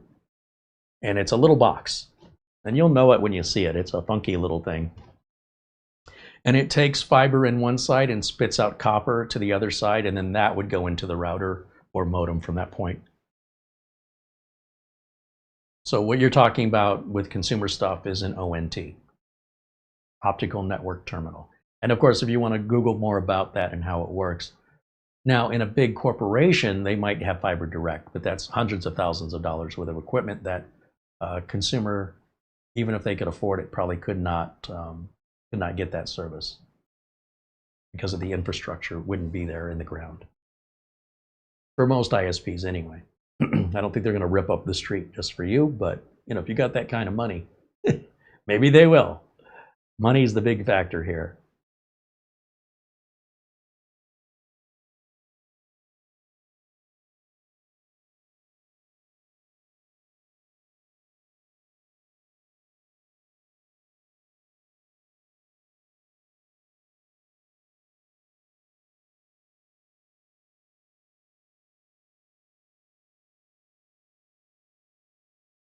All right, so I've stalled enough looking for any other questions to come in or comments for other subject matter, and if it's not there, I have nothing else to say. If you don't have anything else to say, it seems like a good time to go ahead and wrap it up. We will be broadcasting Friday with the Camrui mini PC, and we'll be broadcasting Sunday. We should definitely have that minis for him, NAB 9S by Sunday. That's our plan for the rest of this week, and then members only, as always, on Monday. Next week, or between now and next Wednesday, I hope the router or some of the other gadgets that we've been asked to review will arrive. Some of them I can't remember right now. I'm not intentionally keeping it a secret, but we have a couple other things. But they haven't sent us any tracking info, so I got a feeling it's just going to show up randomly at the door one day. One day soon, I hope. And that's kind of what our schedule's being balanced on right now. But no matter what, every Friday and Sunday we have a live show, regardless. Whether or not I have anything to do, like today, this was a call for a judgment call to make a video today when I don't have anything new to show you yet. But just keep you up to date with, with Windows Update, that you might have received it, or if you haven't, you might want it if you want an early peek at what's coming on the second Tuesday of next month. And, to share with you any other diagnostic stories. The computer I was working on that, would go to, it would time out, you'd put the monitor to sleep and it wouldn't wake back up. I don't know, I've made a couple changes. So far this week, it's been working. I thought I had it fixed last week, but after the second day, it froze again. I think if it continues to freeze before the end of the week, so far it didn't freeze over the weekend, and it didn't freeze Monday, Tuesday, or today. Then when they came into the office, the computer's been running. Now the computer probably got the update and rebooted last night, now that I think about it. But when it sits idle for about 6 hours, that's when it freezes, but not every time. This is an i7 9700K, so it's about 8 or 9 years old, and it's working fine. They don't really need to replace it because it's old, but they might need to replace it because it's getting flaky. And I noticed the Samsung drive temperatures were running pretty warm. HW Info was saying the drive temp was running around 55 degrees Celsius, which is pretty hot for an SSD to be idling. Should be down in the 40s. When your solid state drive, particularly an NVMe drive, reaches, let me see what Google says here. What our operating temperature range? I want to say it's 67, 65. What is the safe operating temperature for a NVMe. Let's just see. It can go up to 70 degrees Celsius. So at 55 at idle is a little worrisome. Idle should be somewhere between 25 and 40. It's okay if it's a little over 40, but you know, under load when it's being utilized, then we should see 40 to 65. And this is a Samsung drive. And now, coincidentally, this is also the same company that had a bad Intel NVMe drive that I ended up replacing because the system was giving us these weird boot errors. And the drive would pass all the tests, said it was fine. Well, I changed the drive anyway because it was running really hot for some reason, and that problem went away. This is the same office with basically the same hardware running the same software. The only difference is this particular employee uses QuickBooks and Quicken, I think. Other than that, they're all the same. And it's been running fine for years. And all of a sudden, this just started, and nobody can explain it. And I've checked all different kinds of settings. I'm not sure, other than maybe recommending talking the customer into one of these. Say, hey, even though there's nothing wrong with your computer, it's pretty old. Why don't we replace it? I could clone the Samsung drive they have now to a different drive, or I could put a heatsink on it if it doesn't already have one. But they're a half an hour drive to get out there and a half an hour drive to get back. It's record temperatures out there. July and August are the worst to be outside right now in Arizona and Phoenix. So I really don't want to do that, only to end up making it have no difference at all. Plus the price of gas is pretty high with the Iran conflict going on. So I'm trying to find the easiest, quickest solution to get us, solved. In the past, when their computers reached 5 years old, I would say you should start thinking about replacing these by the end of the year, before they get too old. But computers have gotten so far ahead of software now, most of those computers there are between 5 and 9 years old, and they're still running great, no complaints. So I'm just playing a wait and see game. The customer doesn't seem to mind. They basically say, hey, I came in this morning and the computer's not responding, so I hit the reset button, everything's fine, and it works great the whole day. Then they come in the next morning, and just because it sat idle for like 6+ hours, it freezes and it won't wake up. It's not going to sleep, it's not hibernating, it's just not responding. So they don't think it's a big deal. However, they're telling me because it's not normal, it never did this before. And I'm thinking, oh, it's got to be something simple. No. I don't know what it is. I honestly don't have a clue. Everything's a guess. Let's try this and wait. I thought I had it fixed, but no, after about 3 days, we're right back to square one. So I'm like, all right. I said we could do a couple things. We can reinstall Windows and then reinstall your apps and reconfigure your email and your printers, see if that fixes it. I could change the SSD and clone everything to another SSD, but then you probably gonna have to reactivate Quicken and QuickBooks, because that looks like piracy to them. Everything else should carry over activation, just that. Just that software is what they're gonna have to call Quicken about. I can't really help them with that. I could advise them, but that's between them and QuickBooks. I didn't provide or Quicken into it. I didn't provide it to it. They bought that on their own. So, and if you're going to do that, maybe just replace the whole computer, and that way we're getting a clean install of Windows, and we only have to do this once. And we have a guaranteed outcome, the problem goes away. I don't know, what would you do? So I'm allowing the customer to sort of, as long as they want to avoid a reinstall, and I want to avoid driving out there because I don't know what the fix is. I could be driving out there 6 times, guessing every time. Try a power supply, try a different RAM module, try, maybe one of the fans isn't turning inside the computer and it's just stopped. I have to go there and visually look at it. Maybe it needs to be dusted out. I have to drive over there just to run some dust, air through it to clean out the dust. Maybe that's all it needs. I have no idea. But I do know 100% if we replace it, it's guaranteed to be fixed. But it's also guaranteed we're going to have to reset everything up again. And that's what they don't want to do. They've got a proprietary check scanner. They've got a number of printers. They've got that Quicken and QuickBooks that they never seem to know how they got it. Where's the software? I don't know. Well, I didn't put it on there. You guys did this. So I help them, but I don't have the answers they're looking for because they didn't include me in that decision. They're only including me in the consequences. So I do the best I can to help them. And right now, they're just sort of saying, hey, keep trying things and we'll let you know. So right now, the last thing I did is I turned a lot of the power management features off on the network card and all the USB ports, even though they were previously working. I suppose I could upgrade update rather, the network card driver. Maybe there's something there. I've done a scan of all the Windows files for integrity. They're all perfect, no problems. I've looked for any new installed software or drivers, nothing other than Windows updates.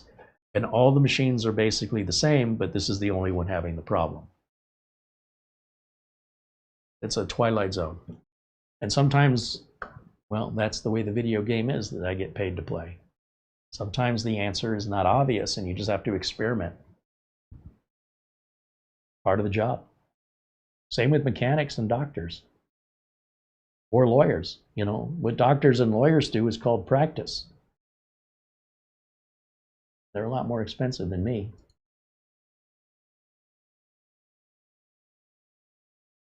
So with that, thank you again to everybody joining us today and hanging out with us. I hope you're having a good week this week, and hopefully it's not too hot where you're at. Stay cool, stay dry if you're in parts of the country where it's raining or on fire in Europe. Stay safe. We want to see you back happy and healthy. Thanks to Mara, our channel administrator, for all the work she does with our thumbnail creation, our video description links, etc., and video titles. Plus, she's the one that primarily answers all of your emails. She stays right on top of that, much better than I ever could, and does get me involved when there's questions that need my input. But mostly she's able, you know, she's got the technical background. That's how we met. So she's able to answer most emails much faster and oftentimes with a bit more clarity than the way I speak. So don't hesitate to reach out. We love hearing from you guys. All of our members in green, as I mentioned, this video would not exist without you. This channel would have been gone 2 years ago if not for the support of our members, and we can't thank you enough for that. With a shout out again to our friend Buster, who's always sending an Amazon gift card prior to the show to show his continued support. It means the world to us. But everyone that even hangs out and is a part of this community, regardless of the color of your name there, I just love this community. It means the world to me, and I would hate for anything to happen to anybody in our community. We care about all of you, and so just stay safe. And if we can help you with any technical questions or problems, don't hesitate to reach out. We love to hear from you. That'll wrap it up for me for today. We'll see you back here on Friday with the Camrui Mini PC review, and we certainly hope you'll join us then. I think it's a good value for what prices are right now. Finding these decently priced machines from reputable manufacturers that you can order off Amazon. If we're aware of it, we want to bring it to your attention. And that's true of routers and other tech gadgets. But right now, with the industry and the state it's in, we're just seeing a trickling of any new technology right now. And that's true for all of us on YouTube. So with that, that's going to wrap it up for today. We'll look forward to seeing you on Friday. And until then, bye for now.